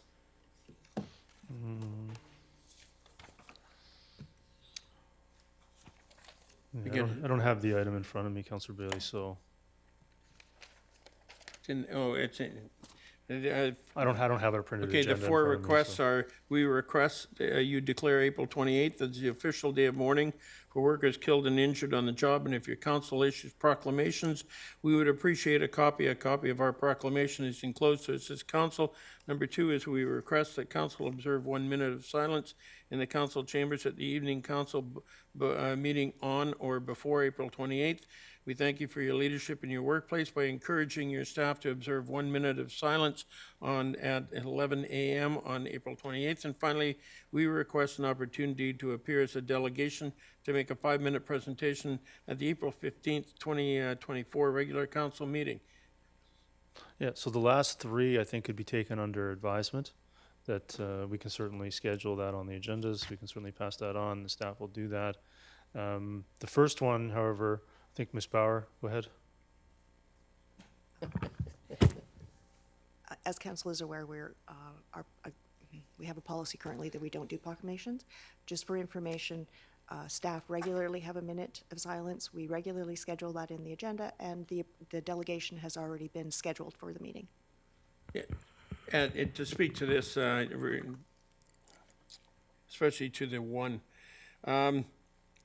this is when people talk about investment in the economy, and they talk about companies making investment in the economy, and that's true, and that's important. But can anyone tell me what bigger investment in the economy there can be? And that's roughly 150 workers killed in British Columbia every year, and hundreds and thousands, possibly, depending on the year, are injured.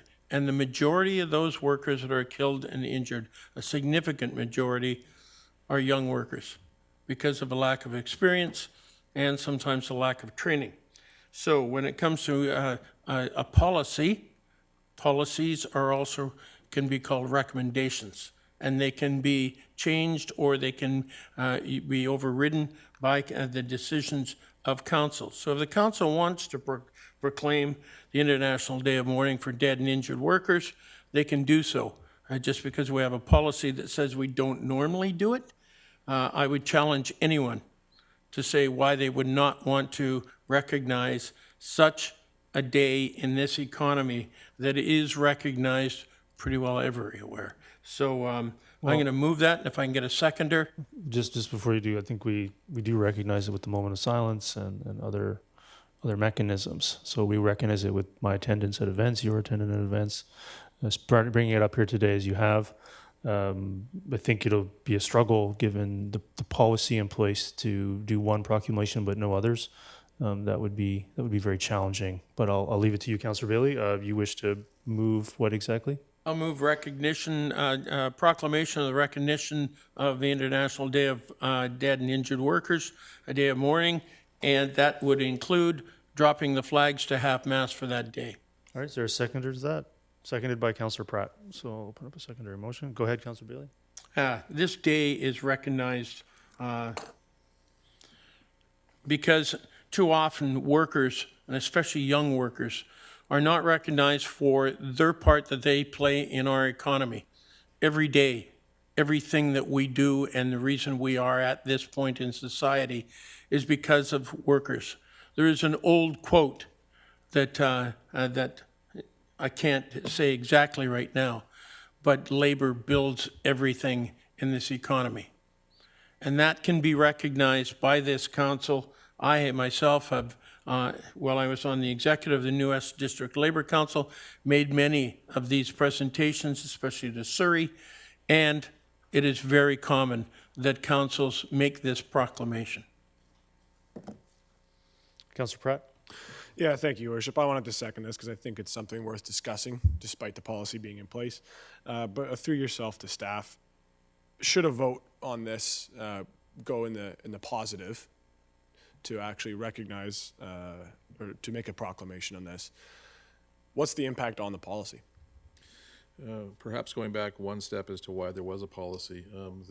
I think everything Councillor Bailey said is appropriate and agreeable and endorsed. The challenge is the word of proclamation versus declaration.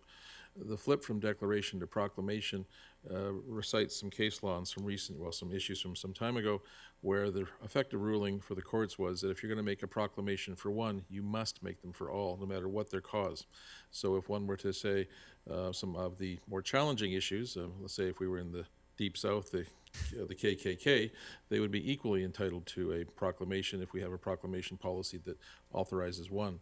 So most municipalities have attempted to have a declaration policy, which is what ours does, and does have a moment of silence, does have flying the flag, does recognize the significant contribution that has been made to avoid challenges. Those communities that have done the proclamation approach have on occasion been challenged by various groups to ensure that their proclamations are then uniform for all entities, or they stop doing them. So quite often it will go for a period of time, be challenged, and then have to be undone. And that's the implications as to why there was a policy. If this was passed, we wouldn't look to have an implication immediately, but eventually we should revisit the policy. And in so doing, we should follow the general legal framework, which was to authorize all proclamations. I'm wondering if maybe you can share a little bit of the history. And often we talk about one of our neighboring municipalities, and maybe it's okay, we can learn from them for once. I remember a number of years ago, there was a incident in the city of Langley where there was one group's flag raised, and then another group took significant exception to that. And I'm wondering, was that dealt with in the court of law? Was that something that was avoided with that discussion? What was the implication there? I'm not entirely positive, but I believe the concern was raised by an extreme far right extremist group that would be recognizable to all of us in terms of their flag. And I believe the city did go through litigation, and I think at the end of the day they came back and changed their policy from being one of proclamation to declaration, but we'd have to verify that. Okay, thank you. Councillor Richter? So the motion that's on the table is proclamation and flag lowering. Can we amend it to remove the word proclamation and just use declaration? Ms. Bauer, what is the motion? Will you read it back for us? The motion included all three: the proclamation, the declaration of the day, and the flag lowering. A proclamation and a declaration? Okay, I'd like that divided, please. Could we just, how do you divide it? You'd have to, not sure how you would take one word out and divide it. Is that possible, Ms. Bauer? I believe in this case it is, as it is three different distinct actions. Okay, so I think maybe amending it to remove it may be cleaner, just to remove proclamation, Councillor Richter. But if you wish to move division, I'll make that motion. so is that a move to remove proclamation and leave in declaration? Yes. Is there a seconder to that? Seconded by Councillor Bailey. So we'll open that up to that amendment. Is there any other discussion on that amendment? Councillor Kunst. So should that pass, then would we be in the same position? Instead of making proclamations, we'll have to make declarations for all? That is our current practice, and it has as of yet not been challenged. Okay, so for me, can I speak to it? Yeah, of course. Go ahead. I think it's a good policy. I totally understand, Councillor Bailey, your frustration with it, but it's not that we don't appreciate, the many groups that come forward and want us to proclaim their issue, and so I totally understand. But I also know that the flip side of that is that then we could be dealing with stuff that maybe we don't want at the council table, and then there's going to be a lot more discussion and litigation and all that. So for me, it's not that I don't want to support you know, the workers that have died on the job, obviously we all want to support that. But for me, it's more about just, I think good policy keeps communities safe. And I think this is one that is a good policy. Thank you. Councillor Bailey? Yeah, not a lawyer, that's pretty obvious. But from my understanding of the difference dealing with the declaration is that they are usually viewed as if they are a positive by society in general, then that can go forward. But when it is viewed in society as a negative, such as a racist organization or something like that, then that is a reason to not make a declaration. So that is up to the council to decide what it is, but also that is a general guideline that I was always told in the past, and that, you know, God forbid it wouldn't be the first time I've been corrected, that's what you follow, is recognized organizations like MS, Cancer, Women's Day. Those things are viewed as positives by society in general, whereas racist organizations or extremist organizations are not viewed by society as a positive. So that is a yardstick to deal with declarations to staff. Is that anywhere close? I think so, because the declarations you're referring to then have to be weighed by council to make it, to assure it's a judgment and council's discretion is applied. A bit of an anomaly occurs with proclamations in terms of the equitable nature of them, that if a council is to grant proclamations, it should do so equitably and uniformly without that decision-making process. It was really more of a recognition, so that if you're going to recognize one, you should recognize all, whereas a declaration is typically thought to have some more, I guess, substance in terms of the review. Councillor Van Popta? I echo. So on the amendment, I think we're on the amendment still. Oh, well, yeah. Go ahead. But you'd be able to speak to the motion too, if you wish. But go ahead on the amendment. Whatever. I echo Councillor Kuntz's cautions and concerns. You know, every day I work in construction. I work in one of the most dangerous fields, and you know, the news has had a lot of incidences lately of young worker death and death in general. And you know, I sympathize, and I do really appreciate this day of recognition. But I've got to go back to. I don't like making a motion on the fly with something as big as declarations and proclamations. We've tried in the past already since being on this council. And I don't feel comfortable in this moment trying to vote on it. I'd like to take some more consideration, because as much as one person can view a movement or an association in a positive light, somebody else might have other information or different views and think of it in a negative light. And not in this case, obviously, but you know, when it comes to declarations, even when I was with my Metro colleagues this week, we actually had a conversation on proclamations and declarations, and most municipalities are staying away with it, just to err on the side of caution, just so that we don't open up our doors to having to put ourselves in a position of discussing, you know, something that we don't want to discuss, or that, you know, is just not favorable. So for that reason, I'm not going to support a formal declaration or proclamation at this time. So on the amendment, so this is the amendment, Ms. Bauer, to remove proclamation from the list. Is that correct? Yeah. So we'll call the question on that amendment. Yes, go ahead. Sorry, could you please read back what Go it ahead, is Ms. we're Bauer. voting on? Yeah, of course. Thank yeah. you. Ms. Bauer, read that back for us, please. This amendment is to remove proclamation from the list that was provided. The list that was provided was proclamation and declaration and lowering of the flag. So with that, we'll call the question on the amendment.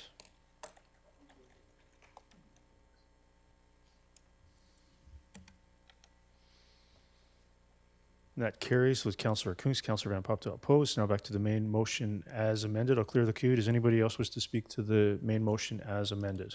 Councillor Ferguson. Yes, I finally got a chance to speak here. Well, I want to appreciate the fact that, number one, we got this note from the New Westminster and District Labor Council about the day of mourning. It's interesting, you know, putting a kind of a personal kind of attachment to this. My son is a plumber, and he's a union plumber, but so I guess his union is a member of the New Westminster and District Labor Council, but that's not why I'm speaking, is the fact that he was on the site last week or a few weeks ago at Oak Ridge, and he was called in by phone, and it said, "Are you still on site?" He said, "No, I just left." He said, "Somebody has been killed on site." And he walked that very same entrance where the debris came from the side of the building and killed one of the workers, whom he knew, didn't know her very well, but whom he knew, saw her every day. And it really affects people it doesn't matter, you know, whether you know the person personally, but somebody on the site that you work on passes away. It's very, very a challenge. So, you know, depending on how this goes, I'll be able to go home and tell him today or tomorrow that, you know, we have endorsed something from this group, and it does affect people that he's has some experience with. And I tell you, even to this day, I think he's affected by that, as well as a number of the people on the site. It's a very, very big site, but an awful lot of people are affected psychologically and otherwise. So I appreciate Councillor Bailey for bringing this up, but it certainly hits home with something that affects even our own family. Thank you. Councillor Bailey? Yeah, when it comes to these subjects, a lot of people have conceived ideas. I'll look at my own industry that I'm very familiar with, having done the OH&S for well over a decade, is number one killer of firefighters is cancer. Second is heart. It's not collapses or fires or things like that that people normally associate. So this is dead and injured workers. And thank you, Councillor Ferguson, for bringing up what I wanted to talk about. And that is also talking about mental injury. So when you have workers on the site that go through these experiences and witness death on the work site, or in my experience, when you're dealing with a firefighter quite possibly taking 2 years to die, and what effect that has on the workplace.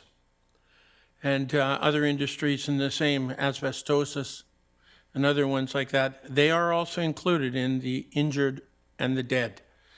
So when you make these kind of declarations, and I'll use that word deliberately, that helps with the mental health, that when one day out of the year, people stop for 1 minute and recognize the sacrifices that are made by workers in this economy. They take the time to maybe lower the flag, and they take the time that governments recognize what happens to workers and what their contribution to the economy is. It goes a long way towards mental health. Thank you. Councillor Richter? Yeah, I was just wondering if we could call the question and perhaps take a hygiene break. I was hoping to get through the agenda, but there's no rush. We can certainly take a break after this. So with that, I'll call the question on N7 motion.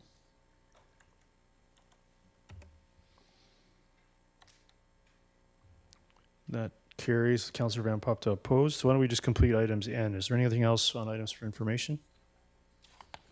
Councillor Richter, you have another item? No, I don't have No? any others. Anything else on items for information? 1 through 7. Oh, great. So we'll carry on with item P1 in 5 to 10 minutes. Thank you.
Great, so we'll get back underway.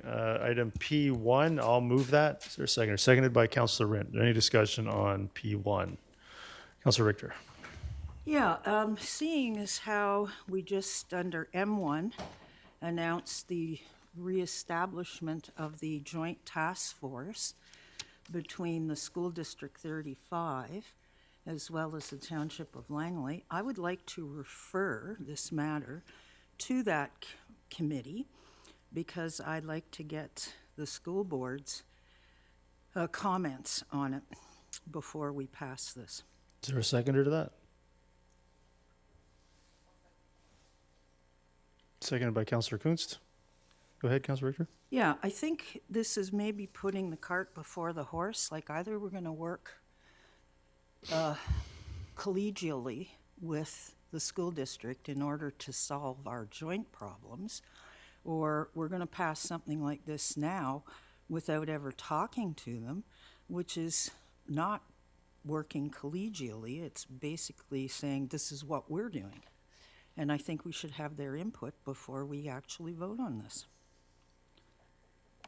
Councillor Martins. Yeah, I too support collaboration with the school district, but maybe if I can check, Mr. Mayor, this is your motion, in the therefore be it resolved, hereby direct staff to report to council in consultation with School District 35. So That's correct. Will that actually be happening then? It'll be happening, Mr. Brack, will be happening at the senior staff level. That's the goal, and as it does for community planning and other initiatives that we're working on. So this is to occur in consultation with them, and I've also had discussions with them about the Williams site as well. So it is collaborative moving forward. And could I infer from this that it would be the people who are part of this committee would be involved in those conversations already? Is that what you're suggesting then? You said, 'cause you said senior staff, right? I'm suggesting a report to council, which content would be informed by School District 35 on a process to investigate additional school sites in Willoughby. So I think it's very clear that process and the formation of the report on the need and potential locations occurs in consultation with School District 35. It's right there in the motion. All right. No, thank you for that clarification. There's a lot of information here. I see no so, need yeah. for the referral. Yeah. Councillor Ferguson, go ahead. Oh, yeah, I just was wondering, thank you, Councillor Martin, for bringing that to our attention. I read it also in the actual motion, so I'm not sure if the motion on the table is redundant or not, or duplication is something we're already doing. But I do have regardless of that, I do have a question, if I may, through the chair to staff or senior staff.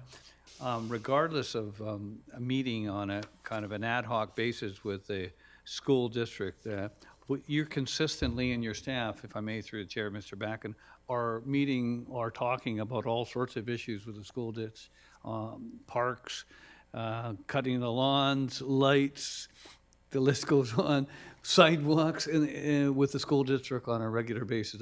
And maybe I answered my own question, if I may, through the chair.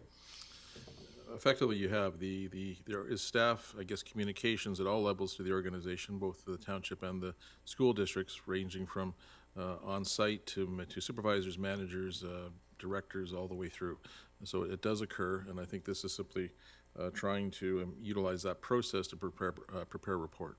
Thank you very much. I appreciate that. Yeah, and I certainly don't want to slow this down. I think the committee can discuss the fact that the report is underway, and do they have questions about it? They can certainly do that. I don't expect this is going to come back in 2 months or something. This is going to be quite a process, I think, that we need to embark upon, given that 200 Street 2040 is coming to a close, and that we currently have a situation where 2 middle schools are being built, potentially projected to be built across the street from each other. This is attempting to correct that based upon some changes that have occurred between the school district and the Township of Langley over the last 5 years.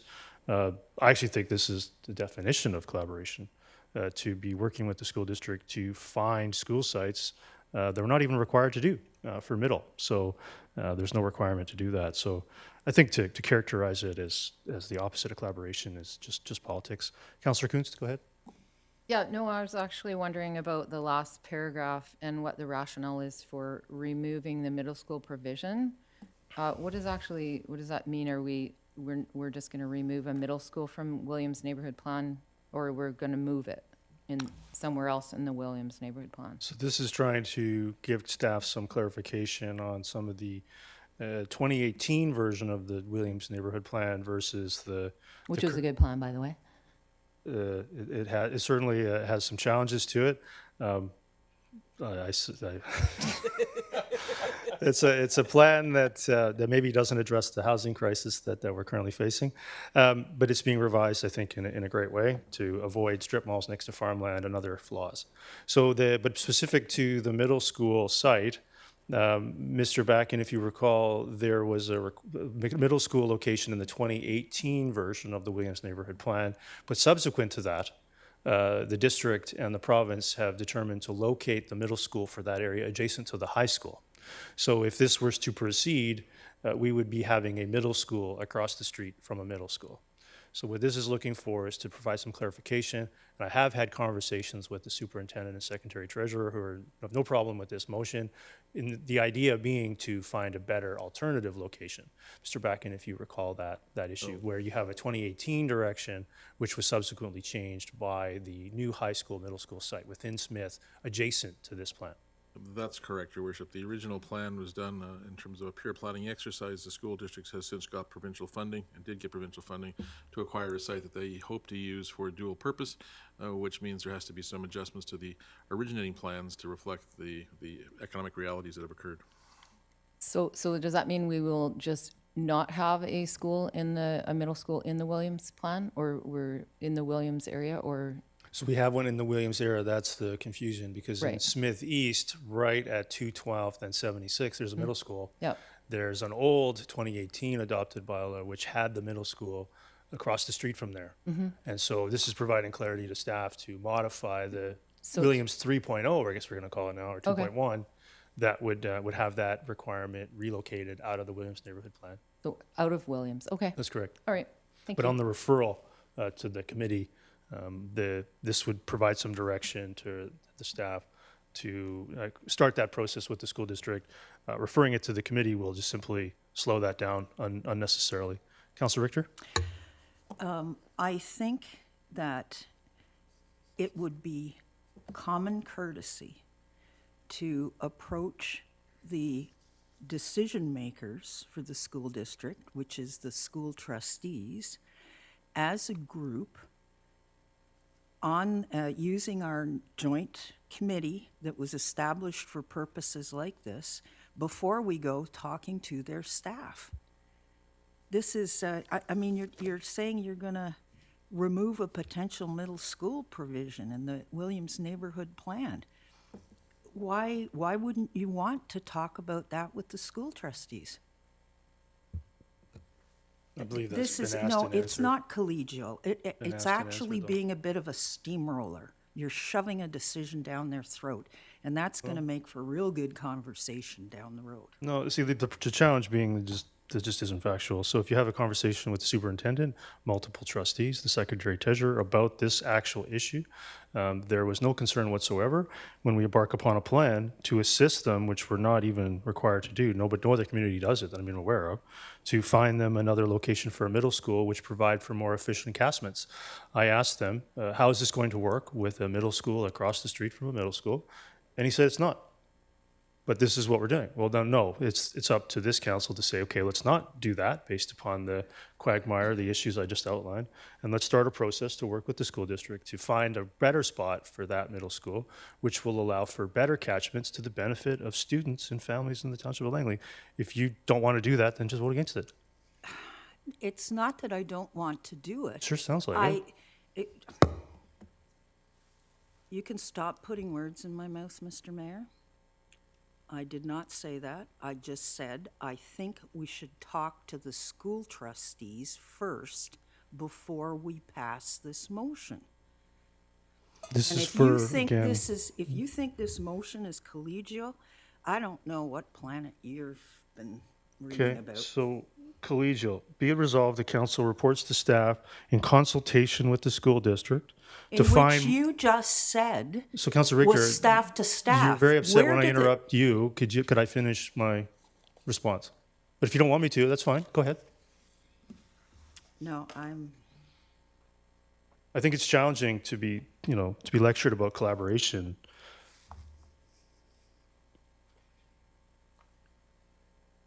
Well, there sure is very little of that these days. Well, I think we could look for that evidence on your social media. Councillor Van Popta, go ahead. When we get draft neighborhood plans, it was not the politicians at this table that drafted that plan where we're going to put comprehensive zones, single-family, townhouses, low-rise. That comes from staff.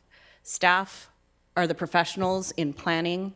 They're the professionals in understanding where densities and things are going to be. Decisions about sites and things like that come from staff who have the education, who have the background, who are not motivated by politics. They're doing things from an upper viewpoint. And I think that this motion is exactly what we're requiring for school sites. We're asking for staff to look at it from a non-political point of view, to come up with a plan. It says in conjunction with the school district, so that would be their planners and our planners get together, let's figure it out, then bring it to the politicians to vote on it. And I think that this is the right approach. To go to another political body to ask what their opinions are on where the school placement site should be is not a functioning part of what that committee should be. They're not a planning committee. So this is the right approach. Send it to the staff who have this information, who have the expertise in knowing where the best school sites would be based on what the zoning and the neighborhood plans have in their plans. Yeah, so I think it's pretty clear here. I'll try again here. In consultation with School District 35, an outline for Willoughby school sites out to 2040, including but not necessarily limited to. So it's pretty open-ended to work together. The projected school sites currently planned for Willoughby, that would be a summary for council. Here's the sites that we have for the population we have, which aren't enough today. The additional school sites that may be required within Yorkson, Smith, Latimer, Carvalt, including but not limited to an additional middle school in a better spot. And working with them to designate or otherwise find a location for where that middle school should go before the land gets developed. Before the patchwork quilt in a couple of areas potentially really creates a problem for where that school could go to the betterment of the students and families within the Willoughby area. I don't know how this could be any more collaborative to work with the school district partners to find locations so that we have great catchments for Willoughby students and families. So I think, you know, this could have been a great thing. This could have gone through, and here we are. It's labeled non-collaborative. It's just typical of what we hear. Councillor Pratt, go ahead. Yeah, thank you, Your Worship. I think one thing that we can all agree on is that the current process for getting school sites identified and built hasn't been working for our township. We don't have enough school sites, and so something's got to change. I think that's quite clear. And I think that the reality is somebody's got to take the first step. And as the body responsible for, and to Councillor Van Popta's point, we have staff who are trained planners who are doing that as their profession, but it's our job as a council to direct that plan in a certain direction. And so I think the reality is if we're not going to be able to build 10-acre school sites anymore because we're simply running out of land, we've got to come up with new ways and new ideas on how we're going to build school sites. So I think that something like this, and you can debate the merits of individual paragraphs all you want, but I think the concept of at least starting the conversation, going to staff, and then going to the school district is something worth doing. So I'm excited to support this motion. I think it's the right thing to do at this point, because if we keep doing the same thing, it's not going to get us out of the problem we're in now. Yeah, thank you. Councillor Martins? Thank you. We need more schools, and I really appreciate the initiative behind this motion, addressing that concern. If I had my rosy-colored glasses on, I would love if it said Willoughby School Sites 2030. But I appreciate practically it does take a while for this to happen. And I hope when I'm reading this motion, when we're talking about collaboration. So I understand the staff-to-staff discussion first for planning. That totally makes sense. So when this report comes back to us as a council, I'm hopeful at that point it will also be directed to the school board at that time as to what it is we are actually contemplating once the work's been put in to identify sites as this motion refers to. So hopefully that I am correct in that impression. And then I do see the collaboration. I love that staff are working, both agencies together, to try and address this huge crisis that we have and shortage of schools. So thank you for that. This is on the referral. Councillor Kunst? Oh, sorry. You're still on the referral, so some leeway, but that's fine. So we'll just, seeing no other speakers, this is on the referral to delay it. P1.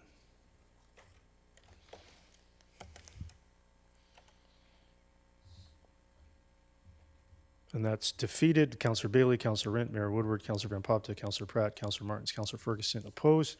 Now back to the main motion. Councillor Ferguson? Oh, yeah, certainly I'm looking forward to working with our staff, their staff, and everybody associated with schools and buildings.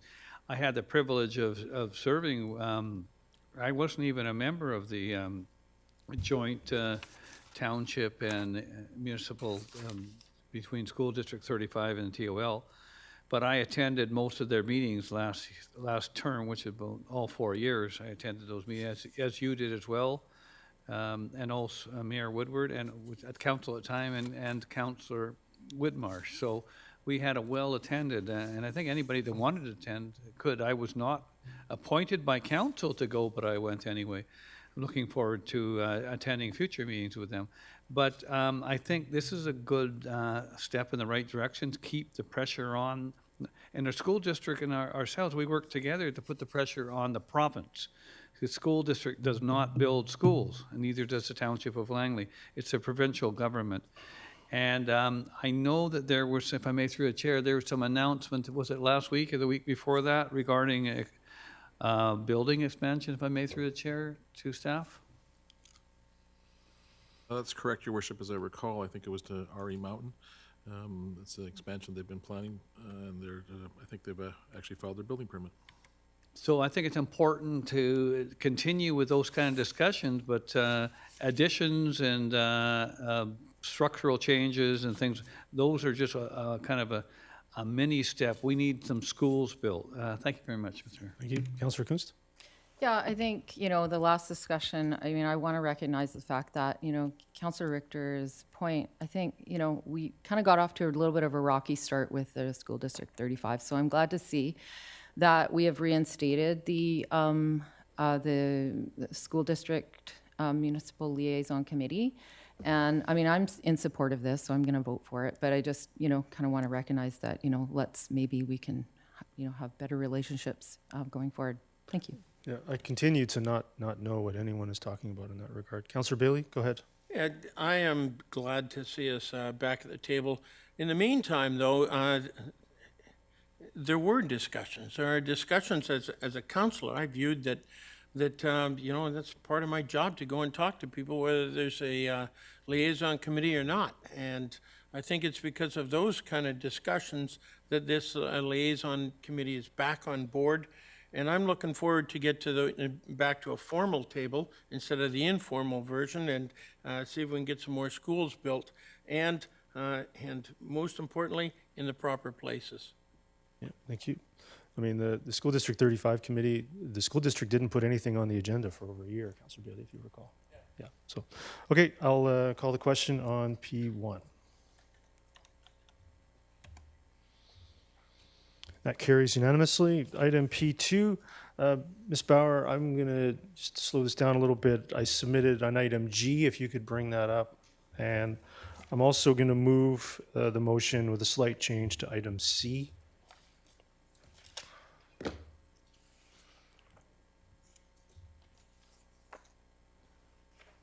Yeah, so I'm going to add that after F, and I'm going to move item C to include the potential establishment of special study areas and or other mechanisms.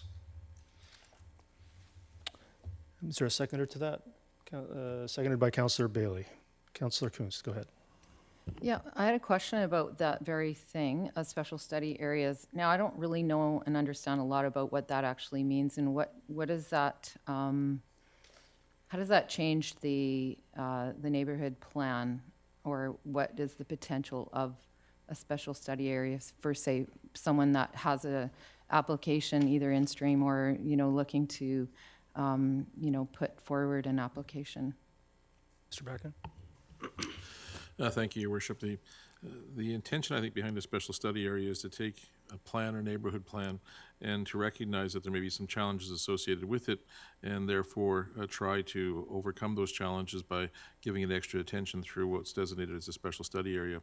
Those issues can be such things as water, sewer, schools, anything that may be becoming relevant to the advancement of the plan, and it's intended to be a path to resolution of the challenges that are out there.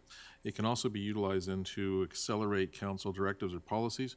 So for example, and I'm not suggesting that's this in this case, that may be to allow for greater parkland or less parkland or something that we can't anticipate because it meets council's overall objectives. So it's really, I think, used as an aid to try to deal with challenges that may exist or opportunities that may exist that are more in line with council priorities and policies. Okay, thank you. Yeah, and I'd point to the second part of that, which is special study areas or other mechanisms for sub-areas for which residential development of the forms still controlled by local government are potentially inappropriate to designate. So that's getting at the fact that if somebody is advocating strongly for a street with significant tree canopy to be larger lot sizes, that can now have a quad on it. And so it's very challenging to accommodate that interest for lower densities, for some of the other things that come with that in areas where it's appropriate. We no longer control those. Local government, Mr. Bracken, if you can, that is the challenge. So what mechanisms may be available to allow other areas of the plan to proceed if some other forms of housing are no longer within the control of local government? Councillor Bailey? Yeah, I love seeing this come forward. The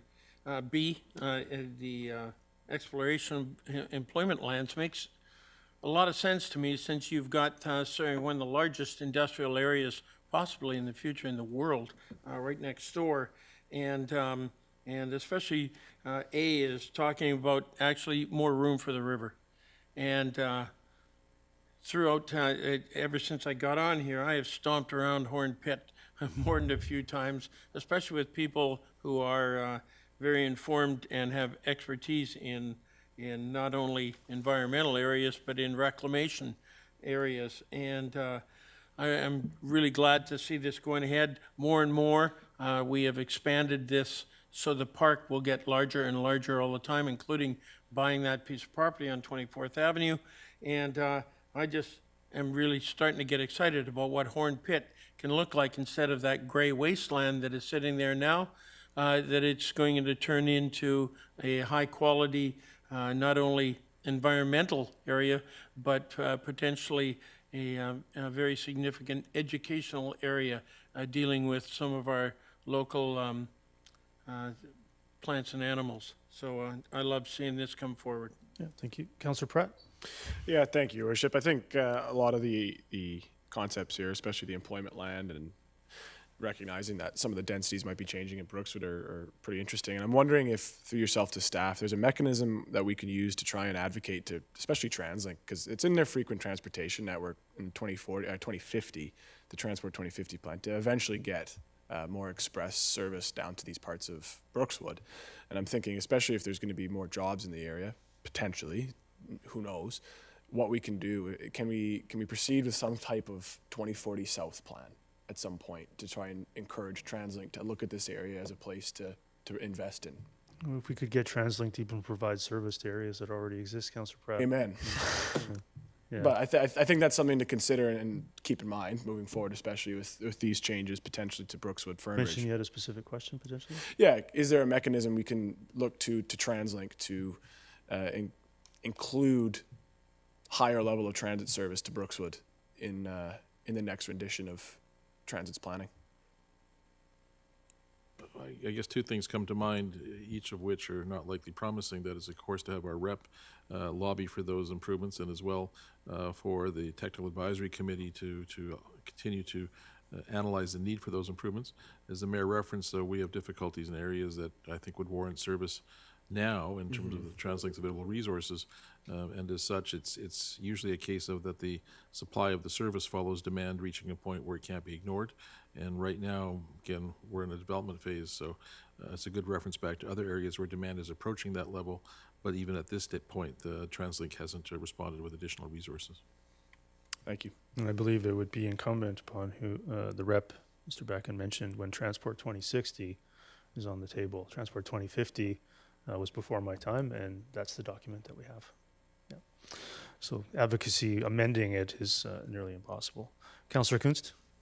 Yeah, so I really like to see the potential expansion of trail connections between Campbell Valley Regional Park and the developed areas of Brookswood, including but not necessarily limited to Derrick Doubleday.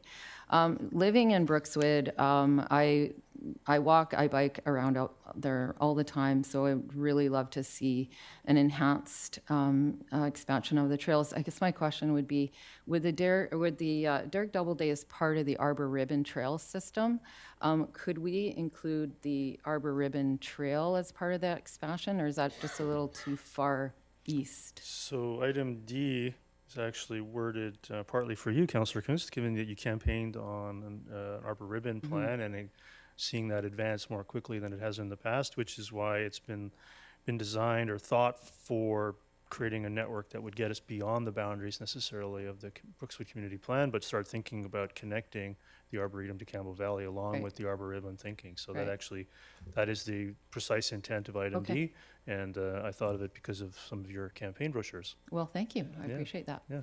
All right.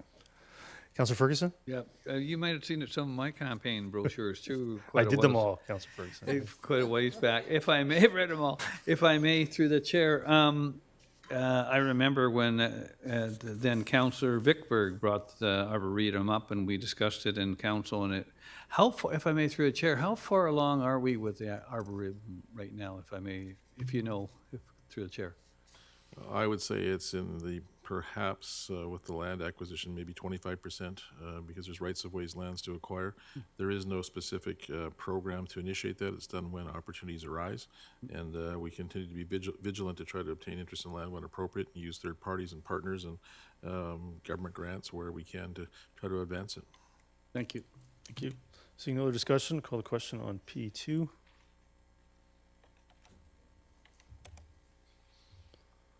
That carries with Councillor Richter opposed. Other business, oh no, P3. So I'll move that. Seconded by Councillor Rent. Is there any discussion on P3? Councillor Richter. So we're actually going to retire this non-MFA debt of $5 million on the Langley Event Center? This is requesting, the council is interested in that, and then a report on how that could occur. Yeah. Okay, well, I'm all for reducing debt because it's been expanding like a balloon lately. I'm not sure what a balloon expansion looks like, but for I think it's important. When you take debt up by $187 million, It's actually more in than that. new Councillor. debt, It's actually more than that, Councillor Richter. $187 million in new debt. If you want to in attack the debt, 14 you could at months. least get the number right.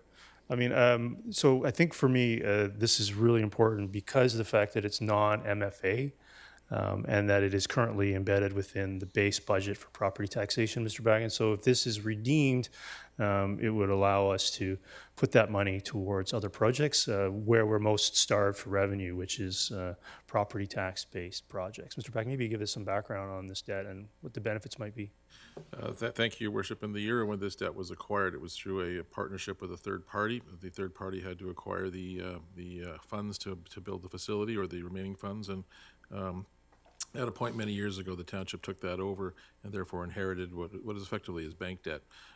As you stated, the interesting part about it was the funding of that came from the general revenue sources, so it wasn't from DCCs or anything of that nature. It was purely from the general taxpayer. By repaying that, then that will allow then the monies to be reallocated or used, I guess even for a reduction, but most likely reallocated to other debt or to other projects that would be within council's priorities. Yeah, or to increasing public safety.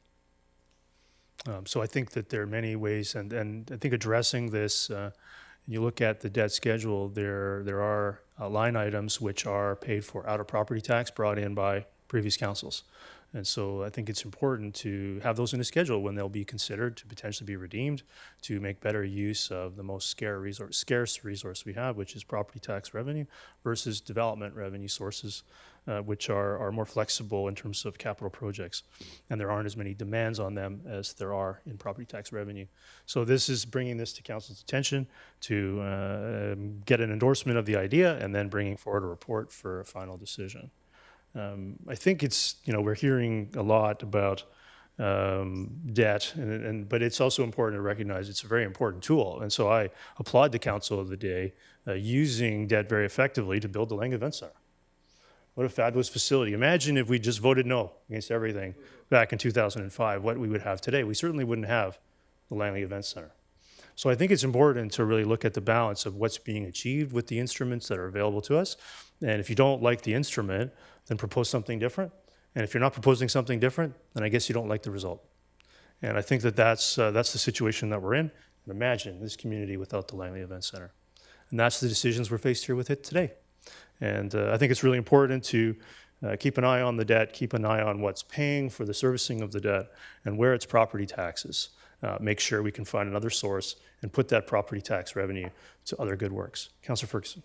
Thank you, Mr. Mayor. I just want to comment, thank staff for all the work they have done for everything there was to do about the Langley Event Center, the surrounding Building B, the all-weather fields, the kids park, and they're there in the winter, and they're there in the summer when the water comes on. The former tennis facility, basketball courts, and all sorts of other things that we've done with the Langley Event Center and all the surrounding uses. I was there. I walked up there the other day, and all the fields were being used, including the field they used for the Vancouver United football team. And all the kids were playing. They had the scouts there. They had the bocce courts going. They had a number of different things. They were playing basketball, I guess, for the high school. It's a great facility. And for those that don't think it was a good idea by the council today, well, all you have to look at the facts for the future. Thank you, Mr. Mayor. Yeah, I think we faced that decision here this term especially, setting us up for the future. So see no other discussion. I'll call the question on P3. That carries unanimously. Ms. Bauer, I had one item of other business. This was a small item that was, I believe, should have been included. I must have overlooked it. So we'll just move this and fund some capital equipment for the bylaw department, which has been expanding. I'll move that. Seconded by Councillor Rent. Is there any discussion on this? Seeing none, I'll call the question on that other business.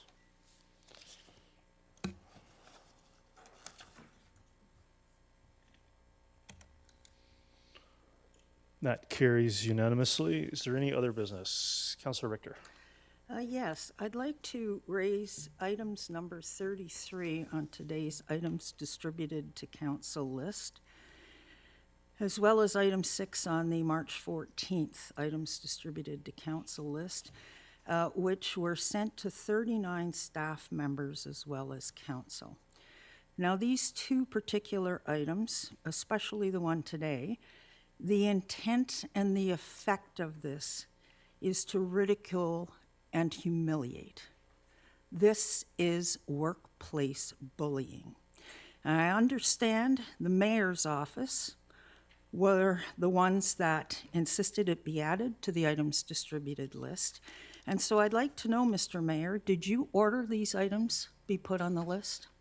No. Because if it wasn't you, it was someone else on this council. I believe it's a policy being followed, Councillor Richter. So if you don't like the policy, make a notice of motion to change it. No, I don't like workplace bullying, and it has to stop. Workplace bullying. Okay, I'm not really following, Councillor Richter. Oh, I think you're following quite well. Anyway. Who's bullying whom? I'm not following. Does anybody get to write anything to mayor and council, and it gets automatically put on a distribution list and sent to 39 staff members? Mr. Backen, what is Does this include policy? hate mail, like racism or ageism or anti-religion?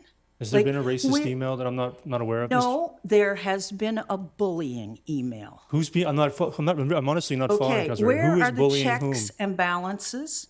I have asked for an investigation of this under the respectful workplace policy, and I expect an apology, a formal apology. From whom? I'm not really following. I'm not. I suspect it's you, Mr. Mayor, or Suspect. someone else at this table, but I want an investigation to find out who did it.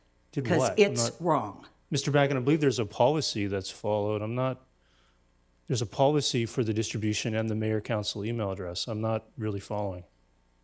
There is a policy as to council distribution items, Your Worship. Ms. Bauer can perhaps cite the policy number and read it briefly from the section. It's policy number 01-002, correspondence to council.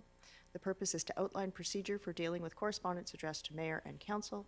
Background, correspondent, and items for information are addressed to council for council's information, review, and consideration. Policy 4.1, all correspondence addressed to council requiring action will be forwarded under the agenda item correspondence. 4.2, all correspondence addressed to council for information purposes will be included on the distribution list to council. 4.3, anonymous or unsigned correspondence will not be forwarded to council. 4.4, all items within the scope of section 90 of the community charter are referred to the administration before being forwarded to the closed meeting of council. And that is the complete policy. So was the policy followed? I'm not following what the issue is, sincerely. Like, It's workplace bullying. what is? Item 33 I don't have it in front on of me. today's list of items distributed, as well as item 6 on March 14th. Unfortunately, I spent my day crafting about 15 amendments, Councillor Richter. Yeah, I know. You like to do that. I do like to move the community forward, that's correct. So we've got, okay, all right, yeah, I've seen that. Yeah. Okay? If Okay. you've seen it, I'm did in you it. I- ask for it to be put on the items distributed? Because distributing that to 39 staff members is workplace bullying. I believe I'm being equally ridiculed and bullied, Councillor Richter. I don't, well, fine. Who put it on there? I believe a policy was followed, but I am in here as well. So Yeah. I'm right there. So I'm not really following what the crisis is, but if you wish to follow the process, staff can assist you with that. Yes, I'm lodging a complaint under the respectful workplace policy. No, don't my understanding, for respectful workplace. workplace bullying that has had the effect of ridiculing and humiliating. I mean, I think, okay. I mean, Mr. Bracken, I believe the respectful workplace And policy. shame on you for letting it happen on your watch. I'm not sure what you were talking about letting happen, Councillor Richter. There's a policy that's followed. I don't micromanage the policy of the council distribution. Mr. Bracken, I believe the respectful workplace policy applies to staff and not members of council. Is that correct or incorrect? It applies to council vis-a-vis staff. In this situation, it appears to be concerns, again, that it's council vis-a-vis council, but I also note the complaint or the concern raised is not suggesting that it's not council versus council via staff as well. So it's something that, because there's an active complaint on it now, staff will take away and process as we That's fine. ordinarily would do. And But it's a member of the public. It's not a member of council. in that context, then the question is, does the organization have a responsibility to defend the member of staff, generally speaking, from those communications? But this is getting far afield because we're just seeing this now, so I'm going to suggest that we let it run its natural process. I mean, honestly, Councillor Richter, I get that it's annoying, but describing it to me feels a little desperate on your part. Oh, no. You're pretty It desperate is- for a scandal if this is what you're picking. It was intended to ridicule and humiliate, and that is exactly what it has done. And it is the effect that it has had, and it is wrong, and this has happened twice now. It needs to stop. Who is putting these things on a distribution list with the sole purpose of ridiculing and humiliating? So Who's putting again, it on? this has been asked and answered multiple times. There's a policy being followed, Councillor Richter. Yeah, well, So if items are there's filtered, another policy called the respectful workplace policy, and that needs to be followed as well. so Mr. Bracken just highlighted that that's staff versus, and council, not council. Council are members of the Oh, public to no, council. no, So no, again, that's been asked and answered, I think multiple times now. So the question is, what do you do with from here? So if there's a policy that's being followed, why don't we work to amend the policy? I think the other issue is if staff start filtering items, members of the public may not appreciate that, and then you'll be equally upset about that. No, There has to be checks and balances. You can't, like, if a letter came in that was openly racist, and that got distributed to 39 staff members as well as council, that's wrong. Mr. Bracken, I believe that's happened in the past, and those individuals their communication has been subsequently controlled or filtered through legal counsel. Is that correct? That is correct. Yeah. So it does happen on occasion, right? Yeah. Yes. Yes, it does. So when it does, it's addressed. So, Councilor Richter, if you wish to see this investigated thoroughly at taxpayer expense, I mean, I'm quite willing to accept some ridicule. I think that goes with the territory. If you wish to have members of the public restricted in their communication, then you can follow that up with the administration. No, I'm complaining about being in a toxic workplace right now, and I want it to change. And part of it is getting rid of the bullying. I'm still not following who's bullying whom, but again, I've asked multiple times. So just move on. Watch the tapes We'll just and move pass on. me. Councilor Ferguson, go ahead. Oh, yeah, thank you. If I may, through the chair, maybe perhaps Councilor Richter, I only got one, you said item 33. There was another item as well from March 14th. Okay, I don't have that in my information right now. Maybe I can look, we could look at Councilor Martin's, could help.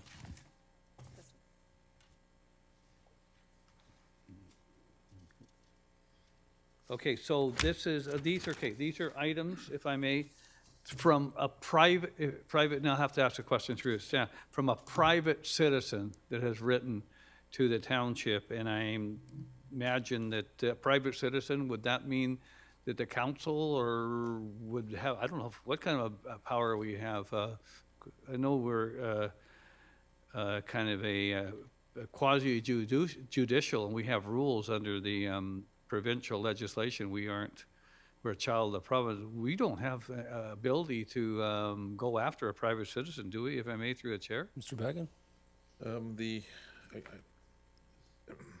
I was pausing because there is no right of defamation for a municipality, for a corporation or organization.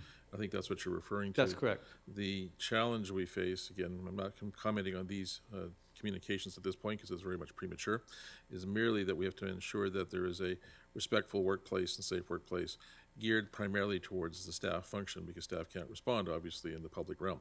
And in this circumstance, that's what the mayor is alluding to, is the challenge. We have a policy that requires things to be going direct to council. Sometimes if it is, as was said, racist or going to be directly harming staff, it's easier to perhaps direct those to a closed session or to have another appropriate response. In this type of forum, this policy, it's more difficult to implement. I'm being careful with my words because there is an active complaint now raised that does have to go down its own path of review and consideration that will take place in its normal course and will be reported back to council. That's what we can really say about it at this time, and it'll follow the same process as been done a few other times in the township's recent history. Yeah, and so, I mean, I just understand, I see a picture, I see two members of council. I mean, I guess that's open to an interpretation. I haven't read the full other ones. Perhaps there's other ones we'll have to review as well. I'm sure you're right. If somebody does have absolutely racist or inappropriate language, swear words or inappropriate, absolutely, I'm sure that staff do their best. I mean, it sounds like there's a couple of things going on here. Number one, staff is being criticized from, I'm hearing that at least, maybe, I don't know if other members of council are, which I feel bad for because that is not the intention of our staff. They work hard, they do the best they can. They're not perfect. Do they make mistakes? Yes. Do we make mistakes? Yes. But I see staff being criticized here as well, and also the fact that how diligent do you have to do with, we have in our country, a free press and ability for people to express their opinions and rights. As a teacher of many, many years, we had to watch what we said and did with our students. And we also had to make sure in our classroom as well that they manage a level of decorum. That didn't change the fact that, people weren't throwing basketballs at me and baseball bats and threatening. That didn't change, no matter what the policy was. And now, that was a job I took on, but that didn't change the fact that on a day-to-day basis, anything could happen. And I think the same as this here, anything could happen from a note to council or something passed on. Can we do better? Yes. But I'm not sure if today what's being distributed is inappropriate. That'll have to be investigated. But it's unfortunate the discussion that now also leads to perhaps somebody in staff might have not done the right thing. And, you know, that's unfortunate if that is being interpreted. Thank you. Yeah, no, I certainly agree with that. Councillor Martins? Thank you. A couple comments here. I just want to start with, I actually see a difference between the item in the March 14th distribution list, item number 6, and today's.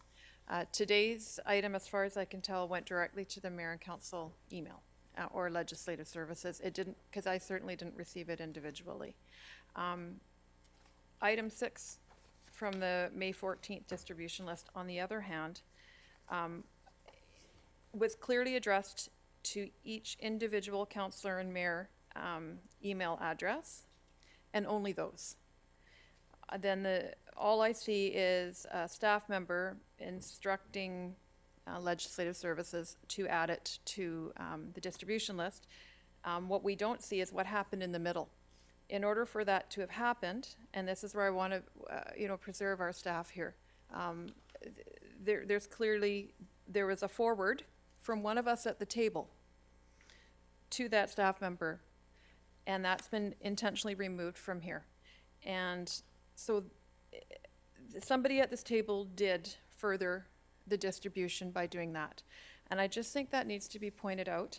And my second comment here, and it's more of a general one, in this day and age, if we have someone that we are working alongside who is feeling, I believe the words were ridiculed, and at the very least disrespected, I think we as grown adults, as professionals, need to acknowledge that and maybe take a step back, and each of us need to reflect if there's something we could do differently or better. I don't feel that we should be so hinged about what the policy says, but just consider where humor or pointing fingers or whatever goes a little too far.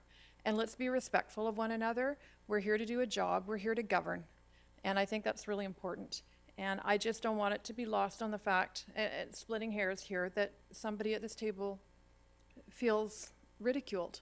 And that's up to the process to do what you need to do, Mr. Backen, to address the complaint.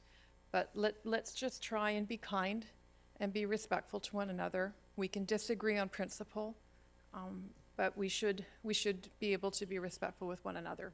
Thank you.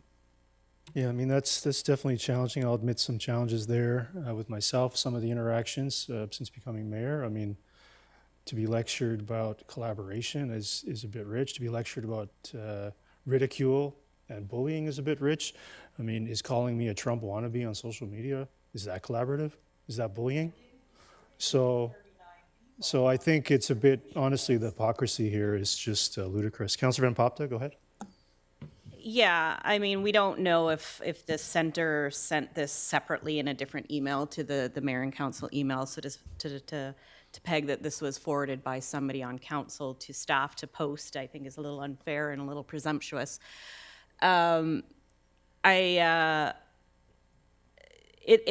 It's frustrating because, I'm at the receiving end, or we are often at the receiving end of ridicule from council members through social media. So if we're going to start exploring, workplace bullying and things like that as they pertain to councillors, perhaps, we can investigate that as it comes to social media and being, intentionally leading people to false claims and false information and name calling. And, if we want to go down that rabbit hole, then that's fine. But there's a certain level of scrutiny that we all face up here, and it comes with the job. And we're to do our best to stay out of that fray. And as much as these emails have come from the public, they have not come from us to each other to be distributed. The policy, as I heard from Ms. Bauer, says all communications are distributed, It doesn't say to weed out or to interpret what is considered inappropriate or appropriate. And I don't like seeing that staff are being pegged or being told or being labeled that they're intentionally, harassing or bullying another council member just by doing their job. And so that's all I've got to say about that right now. Yeah, I appreciate that. Councillor Kunst? I certainly also do not want to go down this rabbit hole, had no interest in it. I was equally ridiculed in it, and I'm not filing an investigation. Councillor Kunst, go ahead. Yeah, so I really wasn't going to say anything. But, we all know who this person is. Getting on council in 2018, the weird, creepy emails. Like, seriously, you know who you are. Why don't you just knock it off? Because you just look like an idiot. So I'm just going to put that out there right now. Thank you very much. Thank you. Councillor Bailey? Strange that this subject comes up. I realize that when I put my name forward, that, I'm not going to make everyone happy and not everyone's going to like me. But that's kind of what's happened to me in my life, and I accept that as a public figure. But when people attack your family members, especially in social media, and it was directed first indirectly at myself because of my family member being attacked, quite significantly, but then it was even named, right down to Tim Bailey's wife. Now, I find it highly ironic, is a real hard way to put it, and I've kept my mouth shut on this one for a little over a month now, because that's what you do when you're in public life. You accept that you're going to get whacked. But I'll tell you, when someone comes after my partner, they better brain up.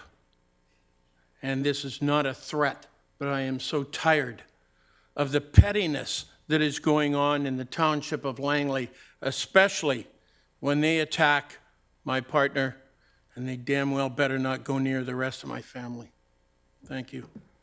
Yeah, that was a challenging one for me as well, Councillor Bailey. I think it's important to absorb it and move on.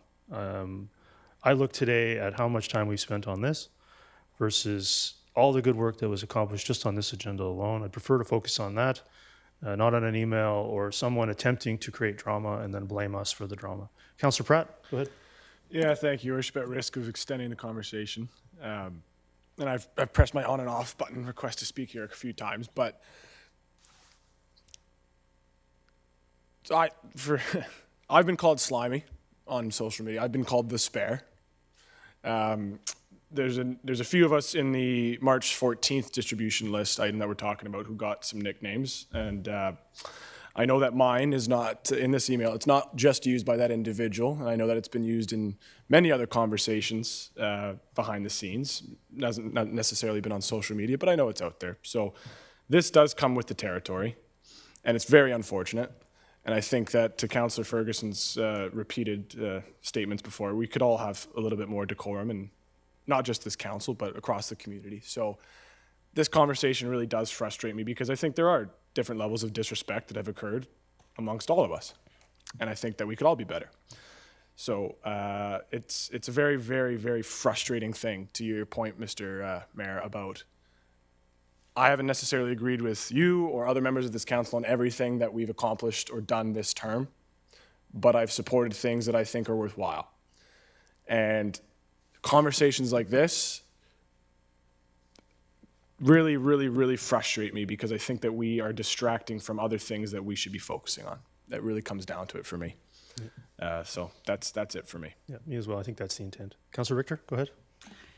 Yes, and I want to make the point that this particular, the source of these items has social media they can use and they can put it on, but when it's distributed to staff via council mechanisms to distribute information, we have crossed the line in respectful workplace. And what happened is not right, and it should not have been done. And I'm not for a minute suggesting that staff have done anything other than what they've been told to do. It's not their fault, and something has to change. Councilor Ferguson? Well, yeah, I think that it's all right that at the end of a discussion to say it's not anybody's fault, but people have been drawn into that, and if an investigation is done, people will be asked questions. What was your role? What did you do? And then people will be embarrassed about it and upset about it and wondering, you know, what this is all about. And, you know, the interesting thing is we all talk about we want a little bit decorum. I've said that from day one. We want respect, we want decorum, but that doesn't just stay here at this table. That goes right, everything we do, right from letters we write to the editor or conversations we have with people at the coffee shop or social media. We should show respect and decorum, not just the 32 people that are on, everybody, the whole community. If you follow my Facebook or something, I'm probably not on that much lately, but I talk about, you know, what's going on in the community with the rugby club or football or some of the gymnastics people, or my nephew is he's slated for the Olympics, and that's a positive thing. Rather than finding fault in our colleagues, oh, I didn't like the way they dressed, didn't like the way they talked or conducted themselves. Well, you know, that's something we should stay away from. We should just show decorum, respect at all times, and not call people names, or Steve Ferguson, I don't like his hair, or Steve Ferguson, I don't like the way he walks or talks, or this kind of thing. And he's a look-alike for somebody that we see on the news every once in a while. That kind of thing is not going to be very respectful. And I just think we should do it all the time, right from the time we're elected till the time we're no longer elected. Thank you. Thank you. Is there any other business item? Great. Let's get a motion. Is there any other items to add to special closed? Seeing none, get a motion to resolve into special closed. Moved by Councillor Martin, seconded by Councillor Rint. All those in favor, opposed, and carried. Get a motion to terminate. Moved by Councillor Van Popta, seconded by Councillor Rint. All those in favor, opposed, and carried. Thank you.